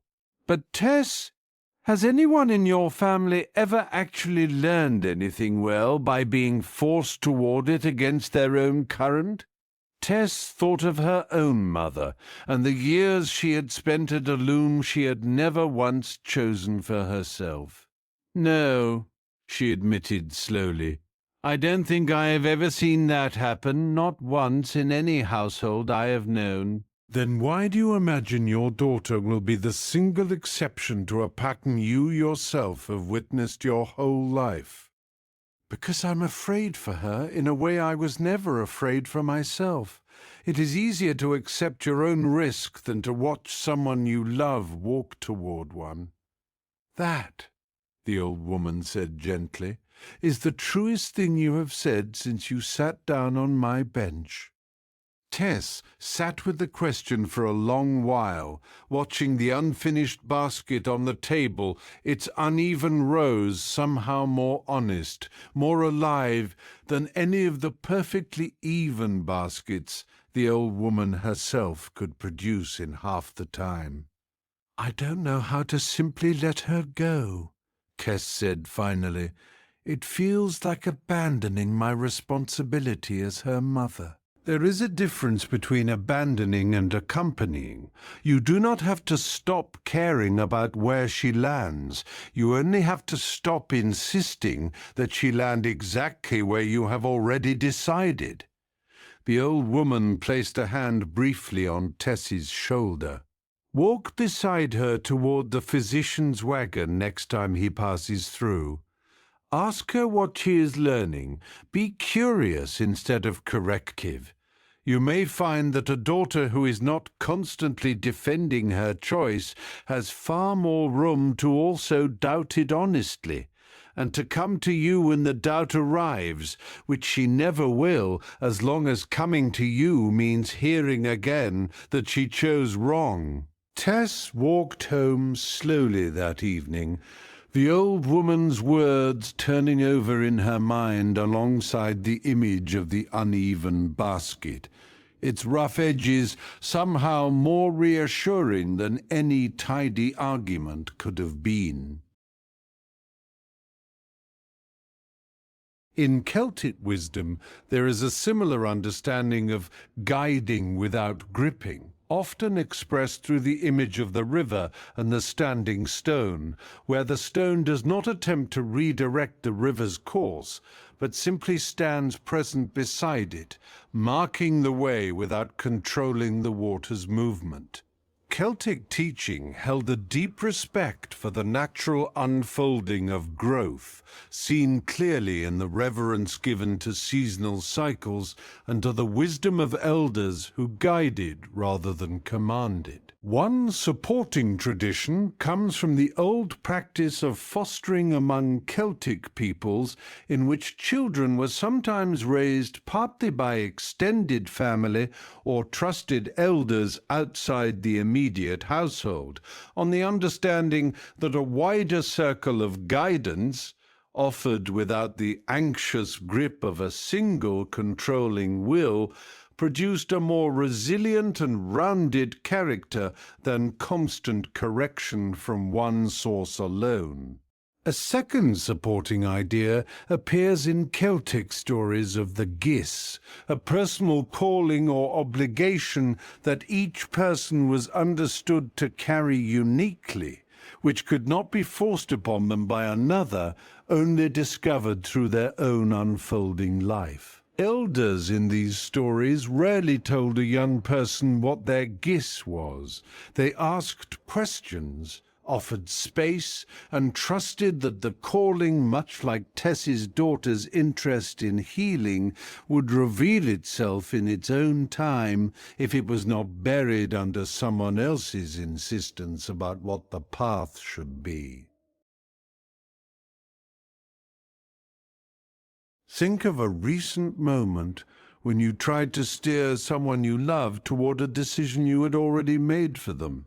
A child choosing a path, a friend considering a change, a partner weighing an option you were certain was wrong.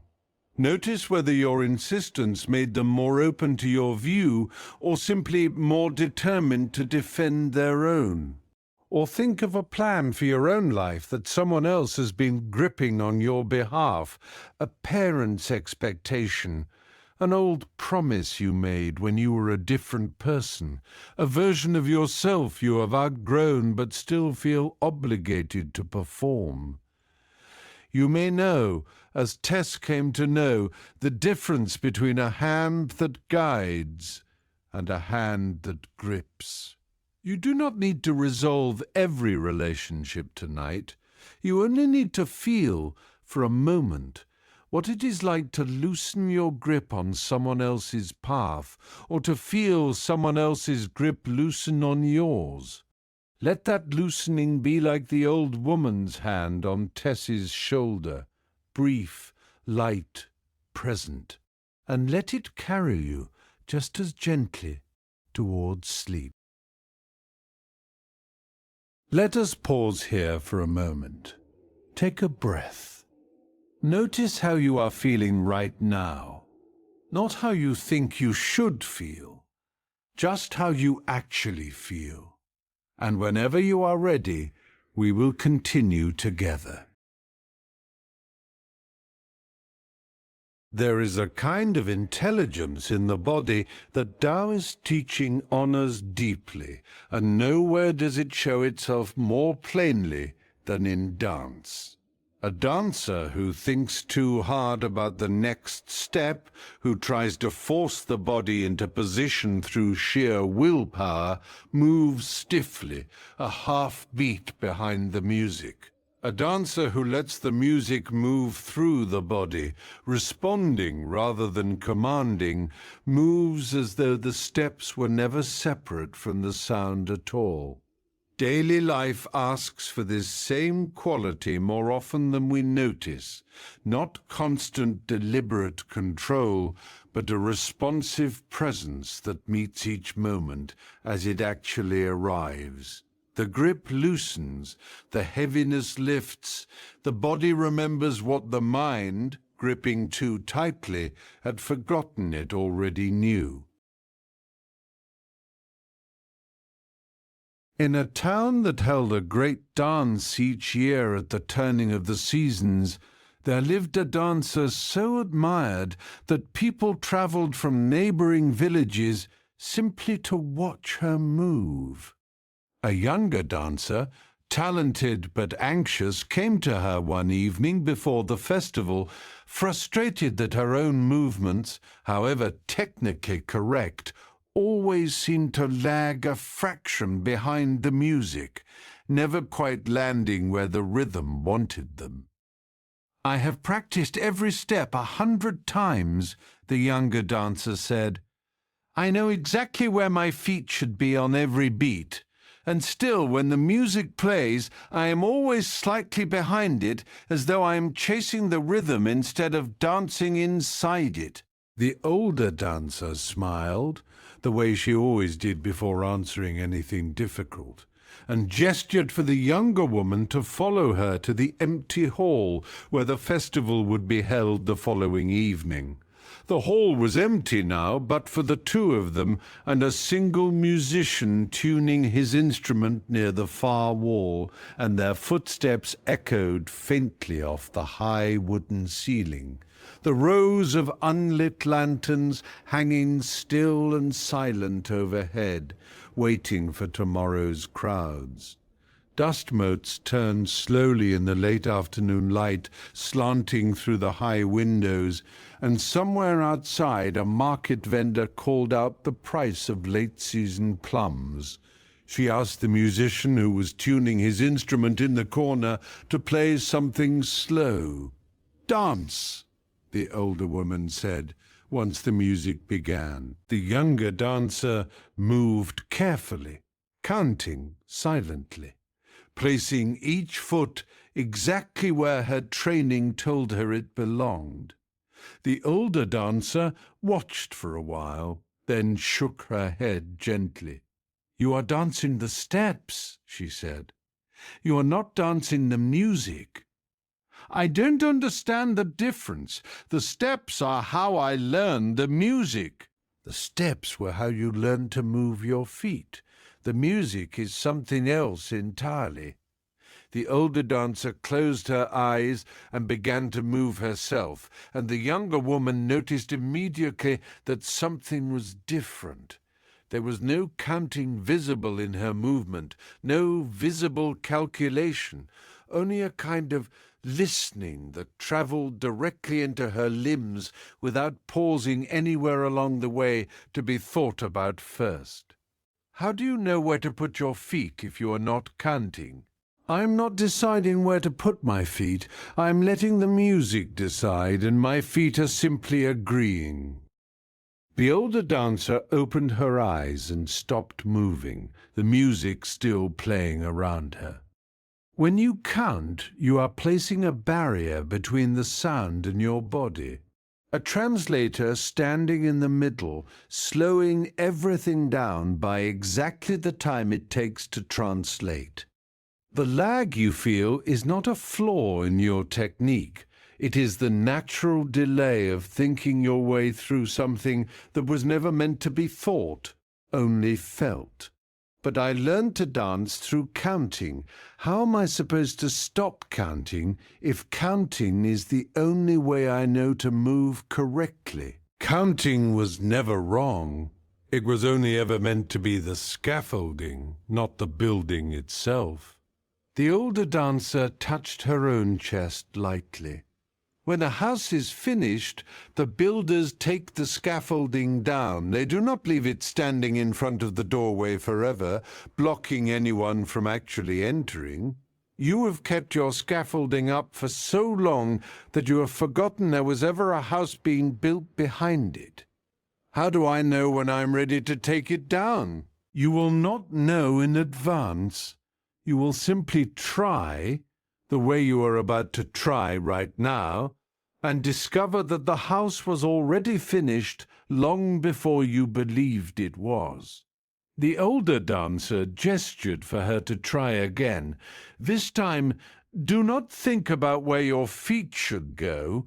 Listen to the music as though it were a question, and let your body answer without checking the answer against anything you memorized first." The younger dancer closed her eyes, hesitant, and let the music begin again. For the first several beats, her old habits returned, the silent counting creeping back in despite her intention to release it. But somewhere in the third repetition of the melody, something shifted. A moment where she stopped tracking the beat and simply felt it arrive, her foot already moving before her mind had finished noticing the music's invitation. That, the older dancer said quietly, was the music dancing you, instead of you dancing at the music. The younger woman opened her eyes, startled by what had just happened in her own body. It felt different, like I wasn't deciding anything. You were deciding everything. You were simply deciding it at the speed of feeling instead of the speed of thought, which is a great deal faster and far more accurate than most people believe. The older dancer sat down on a nearby bench, gesturing for the younger woman to join her. Tell me, when you finally felt that moment arrive, were you afraid? For a second, it felt like falling, like I had let go of something I was supposed to be holding on to. What were you holding on to before you let it go? The younger dancer thought about this carefully, watching the musician adjust a peg on his instrument, unhurried, waiting for them rather than the other way around. I think I was holding on to being right, on to knowing in advance that I would not embarrass myself. As long as I was counting, I always knew exactly where I stood. And once you stopped counting, I didn't know where I stood at all. I only knew where I was, which felt like a much smaller and much stranger kind of knowing. It is a smaller kind of knowing. It is also, I have found, the only kind of knowing the music has ever actually been offering anyone. The older dancer reached over and touched the younger woman's wrist lightly, where her own pulse was still quick from the dance. Being right is a wall. Being present is a door. Most dancers spend years building the wall taller before someone finally convinces them to look for the door instead. You had. You let go of the controlling in favor of the trusting. Most people mistake the fear of that letting go for evidence that the letting go is dangerous. It rarely is. It is simply unfamiliar, and unfamiliar feelings often borrow fear's clothing, even when they have nothing to do with actual danger. The older dancer rose, offering her hand. Dance with me once more before the music ends, not the steps you memorized, only what you are hearing right now, in this exact moment, with nothing held back and nothing held on to. In the African philosophy of Ubuntu, there is a similar understanding of forcing and flowing, most often expressed through the phrase umuntu ingumuntu ingabantu. A person is a person through other persons, a teaching that emphasizes responsiveness and connection over isolated individual control. Ubuntu holds that the self is not a fixed, separate thing to be defended and directed at will, but something continually shaped through relationship, much as the dancer's movement is shaped through the music rather than imposed upon it. One supporting tradition within Ubuntu philosophy is communal decision-making, where elders and community members gather not to force a predetermined outcome, but to listen until a shared understanding emerges naturally from the conversation itself. A process that can appear slow to outside eyes, but which produces agreements that hold, because they were discovered together rather than declared by one party alone. A second supporting idea is found in traditional African dance and drumming, where the drummer and the dancer are understood to be in constant conversation, each responding to the other moment by moment rather than following a fixed predetermined sequence. Ubuntu teaching describes this responsiveness as a form of deep respect, an acknowledgement that no single person, however skilled, holds the whole rhythm alone, and that the most alive movement always arises between people, not from one person's solitary effort to control the moment entirely. Think of a recent moment when you tried to force a conversation along a script you had prepared in advance, only to find yourself a half beat behind the actual exchange, missing what the other person was truly saying because you were busy rehearsing your next line. That lag was not a failure of preparation. It was the natural cost of counting instead of listening. Or think of a plan you have been executing rigidly, step by memorized step, even as circumstances shifted around you and asked for something different. You may have felt, as the younger dancer felt, the strange relief of letting go of the steps and simply responding to what the moment was actually playing. You do not need to abandon every plan you have rehearsed. You only need to notice tonight where you might listen instead of count. Let your breath be the music, and let your body simply agree with it, the way the older dancer's feet agreed with a rhythm she never had to think about. Let that same trust carry you towards sleep. Let us pause here for a moment. Take a breath. Notice how you are feeling right now. Not how you think you should feel, just how you actually feel. And whenever you are ready, we will continue together. There is a teaching about patience and timing that comes alive most fully on the water in the practice of fishing. A fisherman who thrashes the surface, casting again and again in frustration, frightens away the very fish he hopes to catch. A fisherman who waits, who reads the water's subtle signs, who casts only when the moment is actually right, brings in more than effort alone could ever produce. Much of daily life rewards this same quiet attentiveness over visible struggle. Stillness, held with full awareness, is not the absence of effort. It is effort refined down to exactly what the moment requires, and not one motion more. There was an old fisherman who lived alone near a quiet inlet, known throughout the coastal villages for returning each evening with more fish than anyone else, despite using the same simple tools as every other fisherman in the region.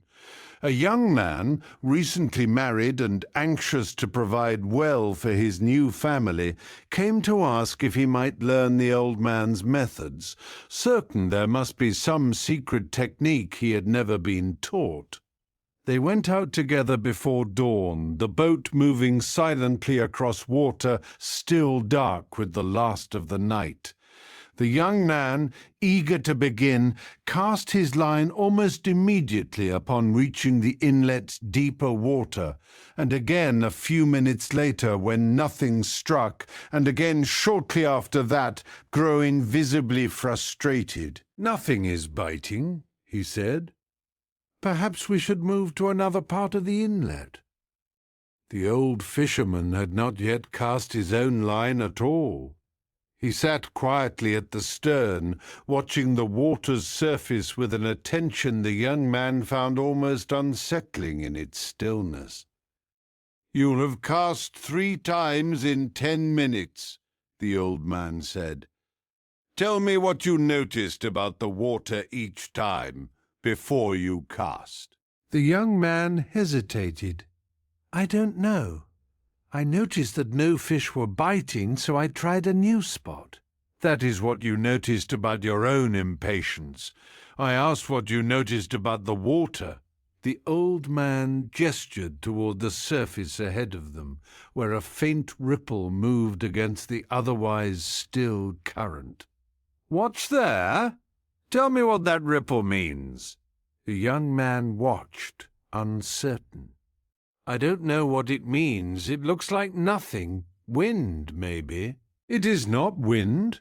There is no wind this morning. Look at the trees on the shoreline. Not a leaf moving."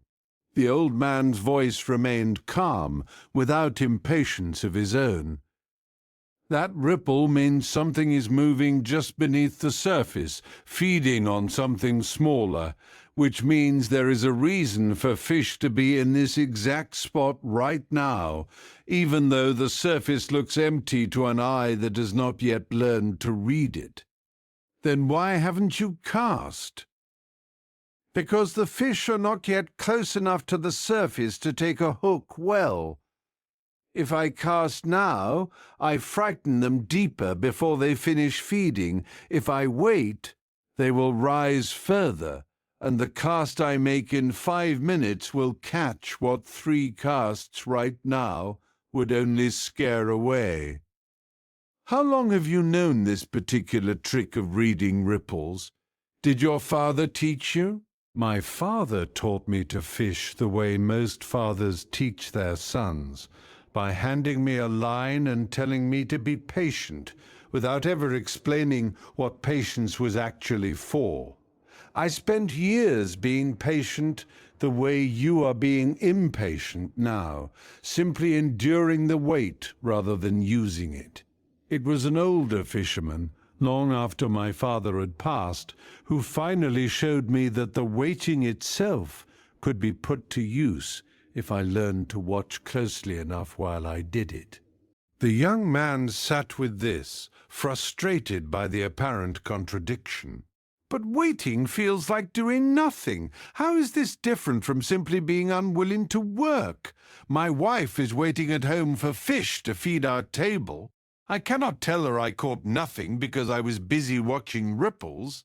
"You will not tell her that, because by the time you return home your basket will be heavier than it would have been if you had cast frantically all morning. Watching the ripples is the work, even though it does not look like work to someone standing on the shore." A fair question, and one I asked my own teacher many years ago. The old fisherman's eyes never left the water, but his voice softened slightly, the way it did when he was about to say something he considered important. "Laziness does not pay attention. I am paying attention more closely right now than I will at any other point this morning. The stillness you are watching is not absence. It is concentrated readiness, waiting for the one moment when effort will actually accomplish something, rather than wasting itself against water that is not yet ready to give anything back." "How do you know exactly when that moment has arrived?" "I don't know in advance. I only know by continuing to watch closely enough that I recognize it the instant it appears." As if summoned by his own words, the ripple ahead of them shifted, widened, and a small dark shape broke the surface briefly before vanishing again. The old man's hand moved at last, casting the line in one smooth, unhurried motion that landed exactly where the shape had surfaced. Within moments, the line went taut. The young man watched, astonished, as the old man brought in a fish larger than anything he had caught in 3 frantic casts combined. "How did you know it would strike exactly there?" "I did not know. I was simply ready the moment the water told me it was time, instead of deciding in advance when I thought it should be time." The old man unhooked the fish calmly, setting it in the basket between them. "Cast your own line now, not because you have decided enough minutes have passed, but because you actually feel that this is the moment. If you do not feel it yet, wait a little longer. The water is not in a hurry, and there is no version of this morning where your hurry helps you. The young man held his line a while longer, watching the surface the way the old man had taught him, feeling for the first time that morning the strange ease of waiting without restlessness, attention without struggle, until something in the water shifted and something in him, almost without deciding to, finally cast. In Polynesian wayfinding, there is a similar understanding of attentive patience, most clearly seen in the tradition of navigating vast stretches of open ocean without instruments, relying instead on the stars, the swells, the flight patterns of birds, and a deep, cultivated sensitivity to signs that an untrained traveller would never notice at all. Polynesian navigators were taught from childhood to read the ocean the way the old fishermen read the inlet, not by forcing a route, but by sensing the one the ocean was already offering. One supporting practice from this tradition is the reading of swells, where a skilled navigator can sense the presence of land many days before it becomes visible, simply by feeling how the rhythm of the waves changes as they bend around a distant shore. This sensitivity could not be rushed or forced into being. It was built slowly, voyage after voyage, through patient attention rather than impatient effort. A second supporting practice is the navigator's relationship with the stars, each one rising and setting along a known path that, once memorized deeply enough, became less like a chart consulted under pressure and more like an instinct responded to naturally. Polynesian wayfinding masters often described their best navigational decisions as moments when they stopped actively calculating and simply felt where the canoe needed to go. A stillness very much like the fisherman's, in which long preparation finally gives way to an effortless, exact response. Think of a recent moment when impatience led you to act before the situation was actually ready.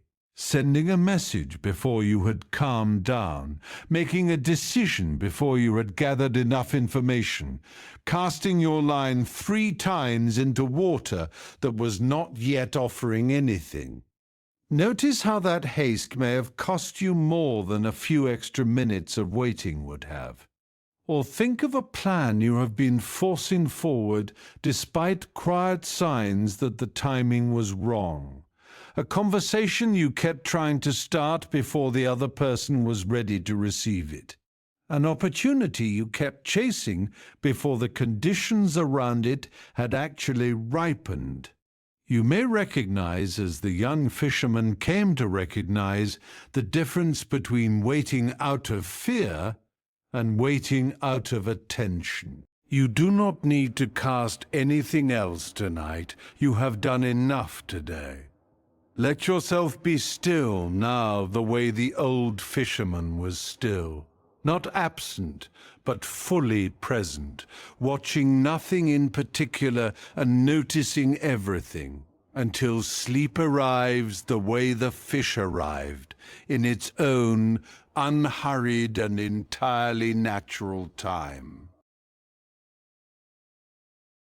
Let us pause here for a moment. Take a breath. Notice how you are feeling right now, not how you think you should feel, just how you actually feel. And whenever you are ready, we will continue together. Taoist teaching often returns to the garden because nothing teaches the limits of forcing quite like trying to make a plant grow on command. A gardener does not pull a seedling upward to hurry its height. The gardener prepares the soil, offers water and light, and then trusts the plant's own intelligence to do what no human hand could ever do for it. This is not passivity. Real gardening takes daily careful attention. But the attention is given to the conditions, not to the growth itself, which can never be forced, only invited. Something deeper than effort is at work here, something quieter. The garden grows in the space we make for it, not in the space we demand from it. In a household at the edge of a market town, there was a small garden tended by an elderly woman whose vegetables were the envy of every neighbor on her lane, despite her garden receiving no more sun, no more rain, and no more space than anyone else's. Her granddaughter, eager to prove her own gardening skill before a coming harvest festival, asked to take over a section of the garden for the season, determined to grow the largest melons anyone in the town had ever seen. The granddaughter worked tirelessly. She watered twice what the old woman recommended, certain that more water meant more growth. She added extra soil amendments daily, far beyond what the old woman used. When the melon vines began to put out small white flowers, she pinched away what she considered excess growth, trying to direct all the plant's energy toward fewer, larger fruits. Certain this would produce the prize-winning melons she imagined. The early summer mornings in that garden were thick with the smell of turned earth and crushed tomato leaves, the bees already working the bean flowers by the time the dew had burned off the lower rows.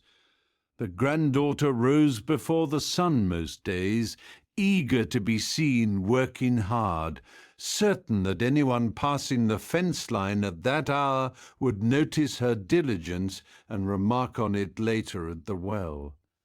Her grandmother rose at her usual time, considerably later, and spent what seemed like an idle hour simply walking the rows with her hands clasped behind her back, looking, before she ever touched a single plant. By midsummer, her vines looked exhausted, their leaves yellowing at the edges, the fruit small and slow to ripen despite all her effort. She came to her grandmother in frustration, gesturing at the struggling vines beside the old woman's own healthy, unhurried rows. "I have worked twice as hard as you on this section, and my melons are worse than yours," she said. "I don't understand how that is possible."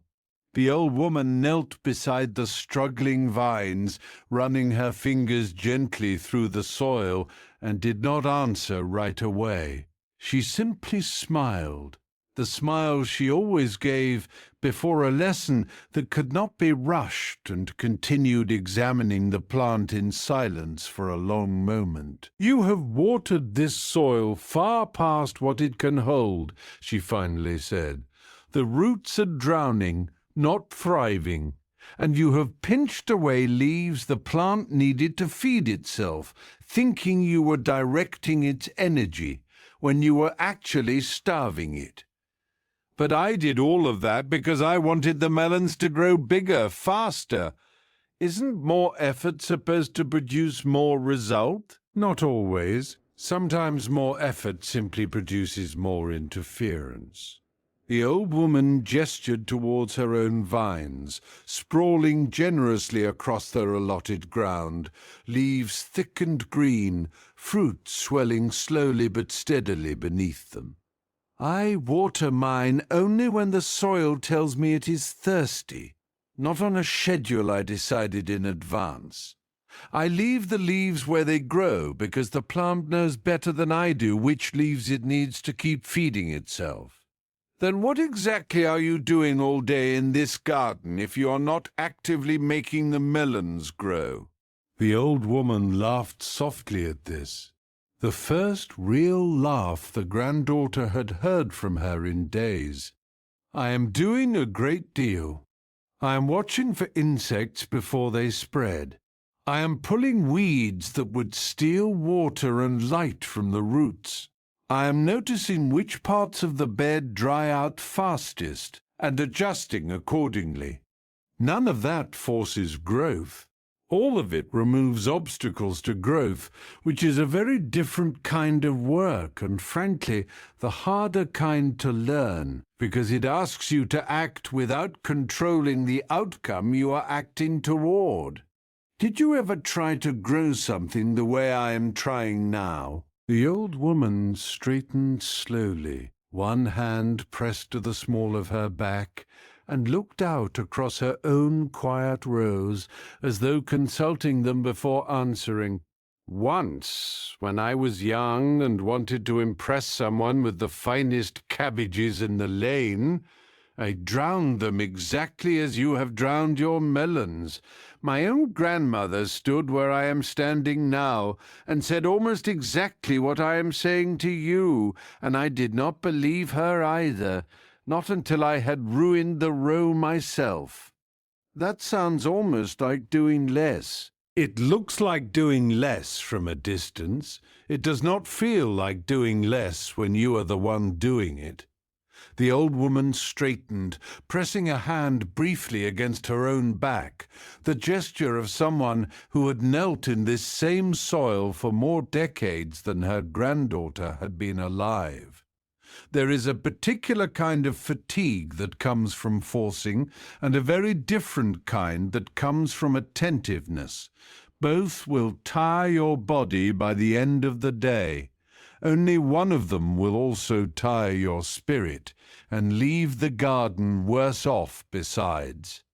I think I have been carrying the first kind of tired all summer then, the kind that leaves me discouraged instead of simply sleepy. That is usually the surest sign of all, more reliable than any wilting leaf, when the work itself becomes the thing draining you rather than merely the hours spent doing it. Something in how you are doing the work has gone astray. The old woman stood, brushing soil from her knees, and looked out over her granddaughter's tired vines with something gentler than judgment in her expression. "Tell me honestly, when you were watering twice as much and pinching the leaves, what were you actually trying to control?" The granddaughter considered the question seriously. "I think I was trying to make sure I had something impressive to show at the festival. I was afraid that if I just tended the garden normally the way you do, it wouldn't be enough. It wouldn't prove anything." "Ah." The old woman nodded slowly, as though this answer confirmed something she had suspected all along. "You were not actually gardening for the melon. You were gardening for the judges at the festival and for what they might think of you. The melon felt all of that anxiety traveling down through your hands into the soil, and it responded the only way a plant can respond to anxiety, by struggling rather than growing freely. So what do I do now? The festival is only 6 weeks away. I cannot start over." "No, but you can stop interfering today and let the vines recover whatever strength they still have. Water only when the soil actually asks for it. Leave the remaining leaves where they are, and perhaps more importantly, let go of needing this particular melon to prove anything about you at all." The old woman knelt again, gently loosening the overworked soil around the base of the nearest vine, careful, deliberate, unhurried. "The garden will still grow something this season, even now. It may not be the largest melon at the festival. It may simply be a melon that grew the way melons actually grow, which, more often than people expect, turns out to be impressive enough on its own. In Aboriginal Australian tradition, there is a similar understanding of working with the land rather than against it, often expressed through the concept of song lines, paths across the country that are sung into being, followed, and renewed through story and ceremony rather than imposed upon the landscape through force. Songlines reflect a relationship with the earth built on listening and accompaniment, not domination. One supporting practice from this tradition is the careful seasonal use of fire to manage the land, a technique sometimes called fire stick farming, in which small controlled burns are set at precise times to encourage new growth and prevent larger uncontrolled fires later. This practice required patient knowledge of seasons and conditions accumulated over countless generations, never rushed, never forced ahead of its proper timing. A second supporting idea is found in the deep attentiveness Aboriginal trackers and elders bring to subtle signs in the land. The behavior of animals, the condition of plants, the quality of light. Reading these signs the way the old gardener read her soil, not to control the land's behavior, but to move in step with it. Elders teaching songlines to younger generations did not force the knowledge into memory through repetition alone, but waited for the right ceremonial moments, the right season, the right readiness in the listener, trusting that understanding, like a well-tended garden, arrives in its own proper time and cannot be rushed into existence before that time has come. Think of a recent project where you poured in far more effort than the situation actually required, convinced that more was always better, over-preparing for a conversation until your nervousness made it stiffer rather than smoother, over-planning an evening until the planning itself crowded out any room for things to unfold naturally. Notice how that extra effort, like the granddaughter's extra watering, may have drowned more than it helped. Or think of a goal you have been pursuing, not for its own sake, but to prove something to someone watching, a parent, a colleague, an old version of yourself you are still trying to convince. You may recognize, as the granddaughter recognized, how much of the strain came not from the task itself, but from the anxious need to be seen succeeding at it. You do not need to prove anything to anyone tonight. You only need to remove what has been interfering with your own rest, the extra thoughts, the extra plans, the extra effort your mind keeps adding long after the day's actual work is done. Let your breath loosen that soil now, gently, the way the old gardener's hands did, and let sleep grow in the space you make for it, not the space you demand from it. Let us pause here for a moment. Take a breath. Notice how you are feeling right now. Not how you think you should feel, just how you actually feel. And whenever you are ready, we will continue together. There is a teaching about the road itself that speaks to forcing and flowing more plainly than almost any other image. A traveller who insists the road bend exactly to their preferred route exhausts themselves arguing with mountains, rivers, and weather that were never going to negotiate. A traveller who studies the road as it actually lies, adjusting their pace and direction to its real shape, arrives more often and arrives less weary. The destination rarely changes because of how hard we insist on a particular path toward it. What changes is only how much of ourselves we have left when we finally get there. The road was never the obstacle. Our refusal to read it honestly was. A young traveller named Imel set out from his home village to reach a distant city where he hoped to begin a new trade, carrying a map drawn by his older brother who had made the same journey some years before.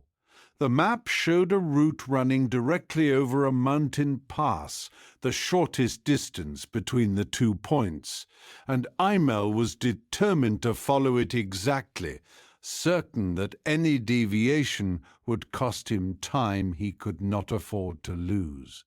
3 days into the journey, he reached the base of the pass and found it blocked by a recent rockfall. The trail buried under stone too unstable to climb safely.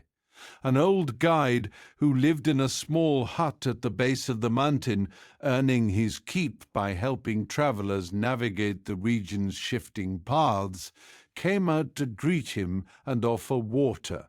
"The pass is closed," the old guide said. "It has been closed since the rains 3 weeks ago. There is another route, longer, around the eastern ridge, but it will add perhaps 4 days to your journey." "4 days is too long," Imol said. "I was told this pass would save me a full week compared to any other route. I have already committed to that timing with the merchant I am meeting in the city." "The pass does not know about your commitment to the merchant."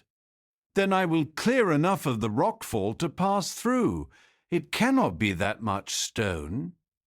The old guide studied him for a long moment and smiled, not unkindly, but with the particular patience of someone who had watched many travelers insist on impossible things before eventually accepting what the land had already decided. "I have seen 3 travelers attempt exactly what you are proposing in the past month. None of them succeeded. One injured his leg badly enough that he had to be carried back down by passing herders."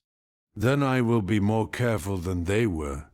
"Perhaps. But tell me, what is actually waiting for you in the city if you arrive 4 days later than planned, compared to what is waiting for you if you arrive not at all, or arrive injured and unable to begin the trade you traveled here to start?" Imel did not answer right away, frustration plain on his face. "I don't want to lose the advantage of arriving early. The merchant said the position might go to someone else if I delay."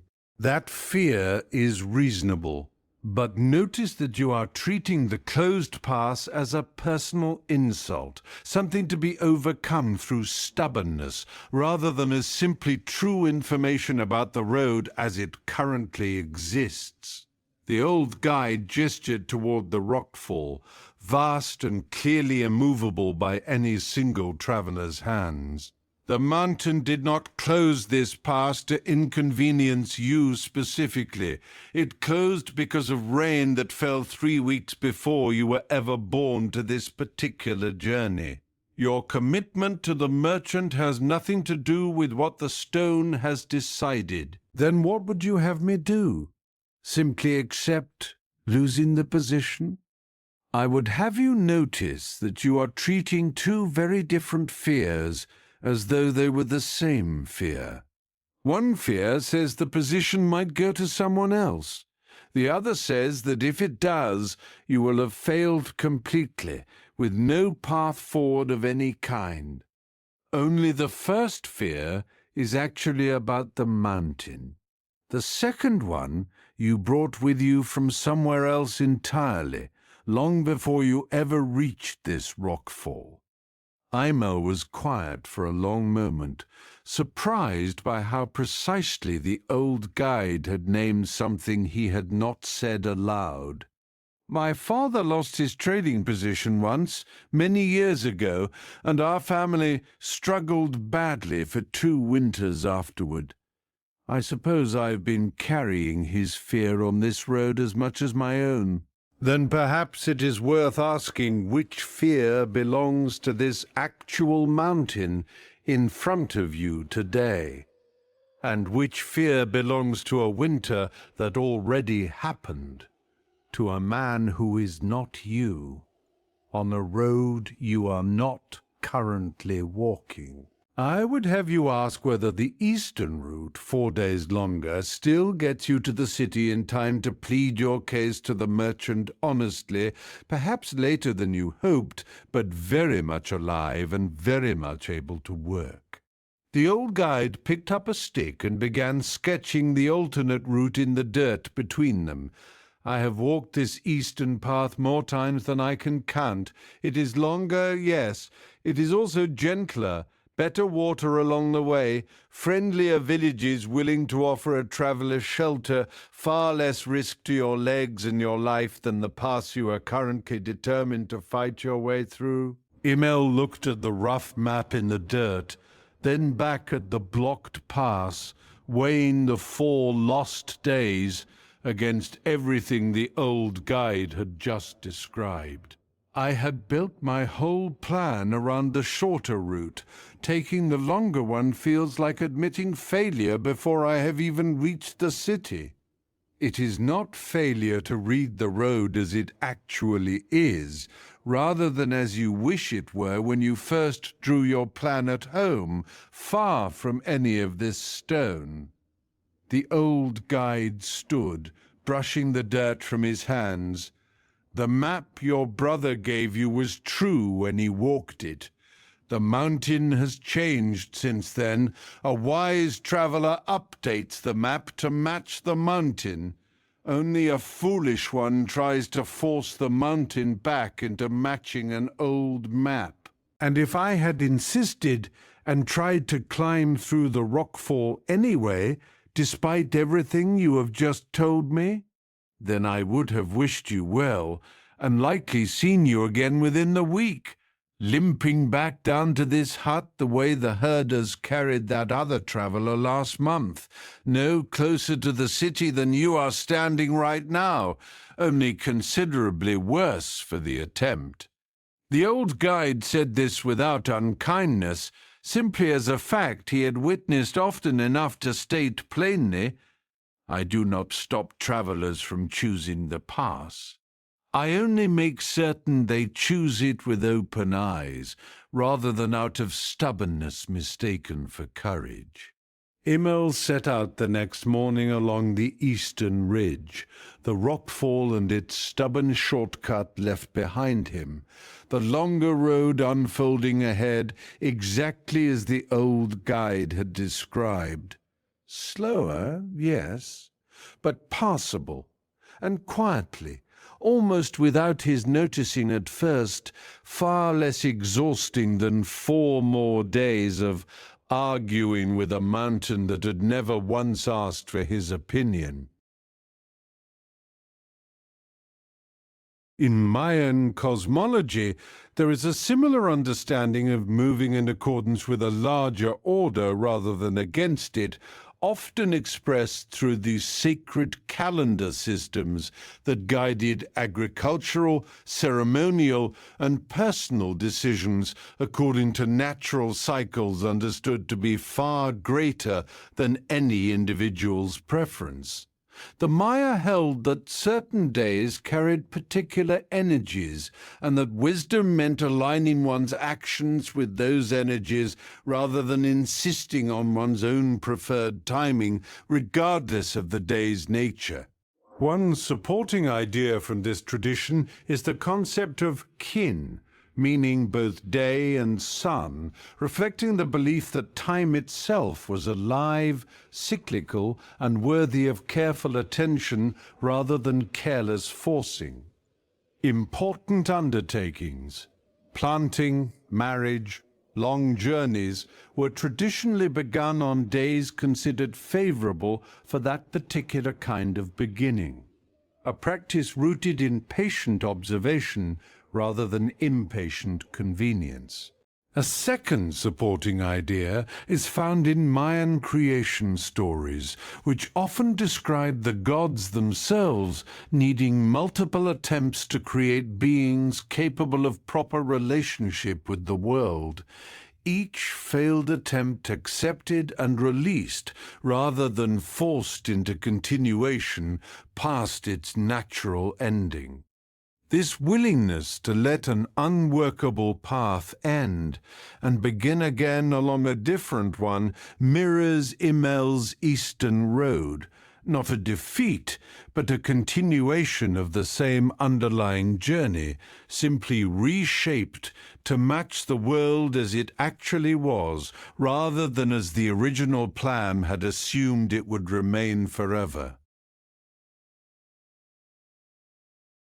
Think of a recent plan you tried to force through despite clear signs that the original path was blocked. Continuing to push for an outcome at work long after the opportunity had clearly closed, or insisting on a particular way of resolving a disagreement long after it became obvious that a different approach was needed. Notice the cost of treating the blocked path as a personal insult rather than simply true information. Or think of a conversation where you kept trying to reach a destination by the same route over and over, even as the other person showed you again and again that this particular road was not open right now. You may recognize, as Immel recognized, the relief that comes from finally accepting the longer, gentler way. You do not need to defend tonight's plans against the facts of how today actually went. You only need to notice where an old map might need updating to match the mountain as it currently stands. Let yourself take the Eastern Road now, the quieter one, the one that leads just as surely toward rest, even if it looks nothing like the route you originally drew. Let us pause here for a moment. Take a breath. Notice how you are feeling right now, not how you think you should feel, just how you actually feel. And whenever you are ready, we will continue together. There is a final teaching that gathers everything else this evening has offered, and it lives most fully in improvised music. A musician who forces a solo, gripping each note before it arrives, deciding everything in advance, produces something technically correct and strangely lifeless.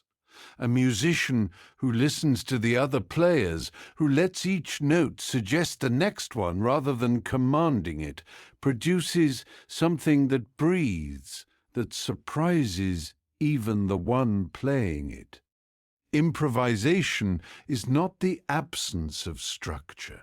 It is structure held loosely enough to remain alive.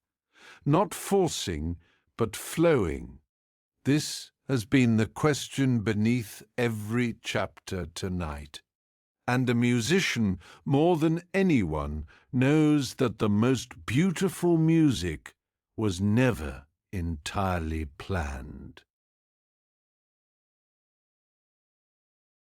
In a city known for its evening gatherings of musicians, where players from many trades came together after their work was finished to play long into the night, There was an old flute player whose improvisations were spoken of throughout the region as though they were a kind of weather, unrepeatable, alive, gone the moment they finished, and never quite recoverable again, even by the man who had played them. A younger musician, skilled on the same instrument but trained almost entirely through formal composition, came to sit beside him one evening, frustrated that his own playing, however precise, never seemed to move the room the way the old man's did. "I have studied every scale, every traditional melody, every ornament considered proper for this instrument," the younger man said as the gathering settled around them in the lamplight. "And still, when I play, people listen politely. When you play, people stop talking entirely. I don't understand what I am missing." The old man smiled, as he nearly always did before he answered anything worth answering slowly, and did not respond with words at all at first. He simply lifted his flute and began to play. Not a melody the younger man recognized, not anything that seemed to follow the formal patterns he had spent years memorizing, but something that moved with an unmistakable sense of discovery, as though the old man himself did not know where the next phrase would land until it arrived. The fire at the center of the gathering popped softly, sending a brief shower of sparks upward into the dark, and the dozen or so other musicians and tradesmen scattered around the room on cushions and low stools had gone still without seeming to decide to, the way a room goes still around weather rather than around a performance. A potter who had been quietly mending a sandal strap let it fall forgotten into her lap. Someone's cup of tea sat cooling, untouched, on the floor beside him. When he finished, the room was quiet for a long moment before conversation slowly resumed. "How did you know where that was going?" the younger man asked. "It didn't sound prepared at all." "It wasn't prepared. That is rather the entire point." "But you must have some idea in your head before you start. Some plan, even a loose one." "I have an idea the way the river has an idea of the sea. It knows the general direction. It does not know every turn the bank will force upon it between here and there." The old man set the flute in his lap, considering the younger musician with something like fondness. "You, on the other hand, decide every turn before the river has even begun moving. That is why your playing, however correct, sounds like a map instead of a journey. I suppose I've always been afraid that without a map I would simply get lost, that the music would wander nowhere and the room would notice." "The room rarely notices wandering. The room notices fear. A wandering note played with confidence sounds like discovery. A correct note played with fear sounds exactly like what it is, someone checking constantly over their own shoulder for permission." The old man smiled at this, the smile of a man who had spent a long life learning the difference the hard way. "Your fingers do not need a map nearly as badly as your fear believes they do. Then how am I supposed to improvise, if not by deciding in advance what to play? Surely my fingers cannot simply guess." "Your fingers are not guessing. They already know more than your mind is currently allowing them to use." The old man gestured for the younger man to lift his own flute. "Play one note. Any note. Do not decide what comes after it until after you have already played it." The younger man hesitated, clearly uncomfortable with the lack of a plan, but eventually lifted the flute and played a single tentative note. "Now," the old man said, "what does that note want next?" I don't know what you mean. A note doesn't want anything. I have to decide what comes next. Try listening instead of deciding. The note you just played is still hanging in the air. What does your ear want to hear after it? Not your training, your ear. The younger man closed his eyes, replaying the note in his memory, and after a long pause, played a second note, slightly different from anything his formal training would have suggested in that exact sequence. How long did it take you to stop being afraid of that strangeness? The old man considered the fire for a while before answering, the flute resting easy across his knees. Many years, if I am honest. The difference is not that the fear left me. The difference is that I stopped believing the fear was telling me something true about the music, that one wrong note would reveal me as a fraud. That story is loud, and it is almost never accurate. That felt strange, he admitted, like I wasn't fully in control of what I was choosing. You were in control. You were simply not gripping the control the way you usually do. The old man nodded for him to continue. Keep going. Let each note answer the one before it, the way one sentence in a good conversation answers the sentence just spoken, rather than reciting something memorized beforehand regardless of what was actually said to you. The younger musician played on, haltingly at first, each phrase clearly uncertain, but gradually, almost without his noticing the exact moment it happened, the playing began to loosen, to follow itself somewhere his formal training would never have charted in advance. He stopped eventually, startled by what had come out of his own hands. "I don't know what that was," he said. "It wasn't anything I'd ever played before. That is usually how you will know it was real." The old man took up his own flute again, considering the fire that had been lit at the center of the gathering. "Tell me, when you were playing just now, were you thinking about whether the room was listening?" The younger man laughed quietly, surprised by the question. "No, I had completely forgotten the room was there. That forgetting is not an accident. It is the entire reason the room stops talking when something real is being played, and continues talking through something merely correct.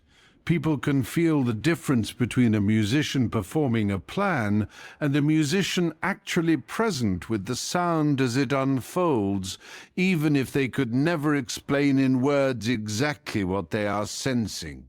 The old man lifted his flute to his lips once more.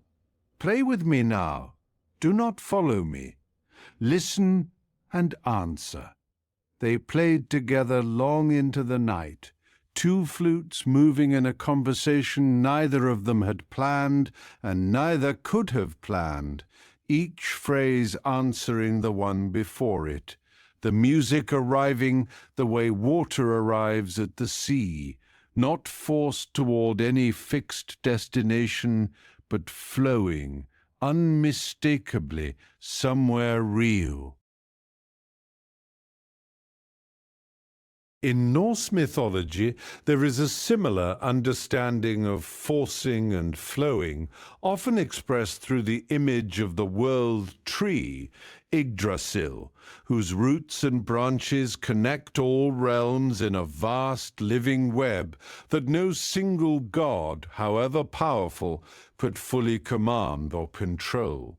Even Odin, chief among the gods, was understood to seek wisdom not through force, but through sacrifice, patience, and a willingness to listen to what the deeper currents of fate, called the Norn's weaving, had already set in motion.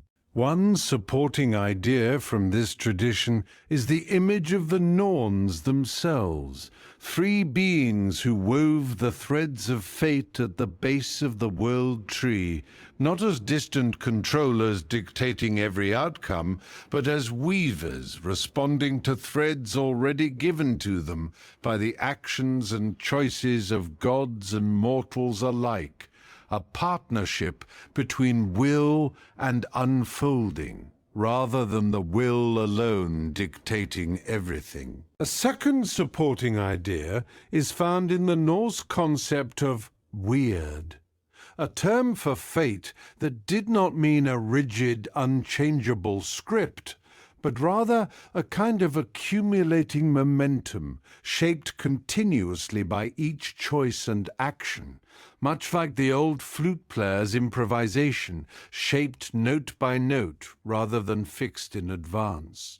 Norse wisdom held that the wisest course was not to fight against weird's accumulating pattern, nor to abandon agency entirely, but to act skillfully within it. The way a musician answers a phrase already sounding in the air, rather than attempting to silence the music and start again from nothing. Think of a recent conversation where you arrived with a script already prepared, certain of exactly what you intended to say, only to find the actual exchange asking for something your script had never anticipated. Notice whether sticking rigidly to your plan made the conversation feel alive, or whether it left both of you, like the younger musician's early playing, technically correct and strangely distant from each other. Or think of a plan for tomorrow, or for the coming week, that you have been gripping as though every detail were already fixed and unchangeable. You may recognize, as the old flute player understood, that the most alive version of that plan will likely emerge note by note, in response to what actually arrives, rather than exactly as you have currently scripted it in your mind tonight. You do not need to compose the rest of your life before you sleep. You only need to play the next note and trust that it will suggest the one after it. Let your breath be that first note now, unhurried, unplanned, simply answered by the breath that follows it, carrying you the way the old man's music carried the whole room, somewhere real, somewhere quiet, somewhere finally at rest. Let us pause here for a moment. Take a breath. Notice how you are feeling right now. Not how you think you should feel, just how you actually feel. And whenever you are ready, we will continue together.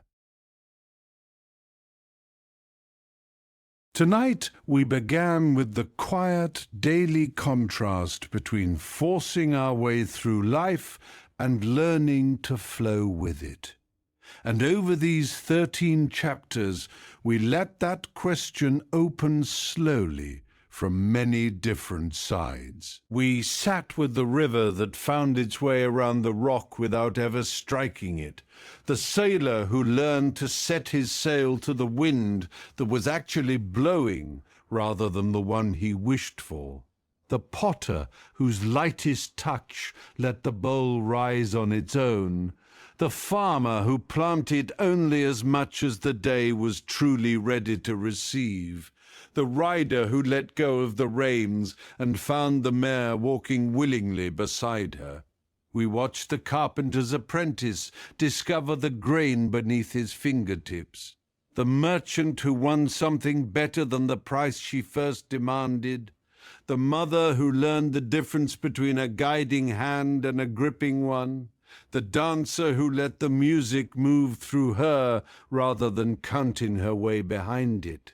We followed the fisherman who waited in stillness for the one true moment to cast, the gardener who stopped interfering long enough to let the melon grow in its own time, the traveller who accepted the longer, gentler road when the mountain had already closed the shorter one, and the old musician whose flute answered each note rather than commanding it, teaching a younger player to listen instead of plan.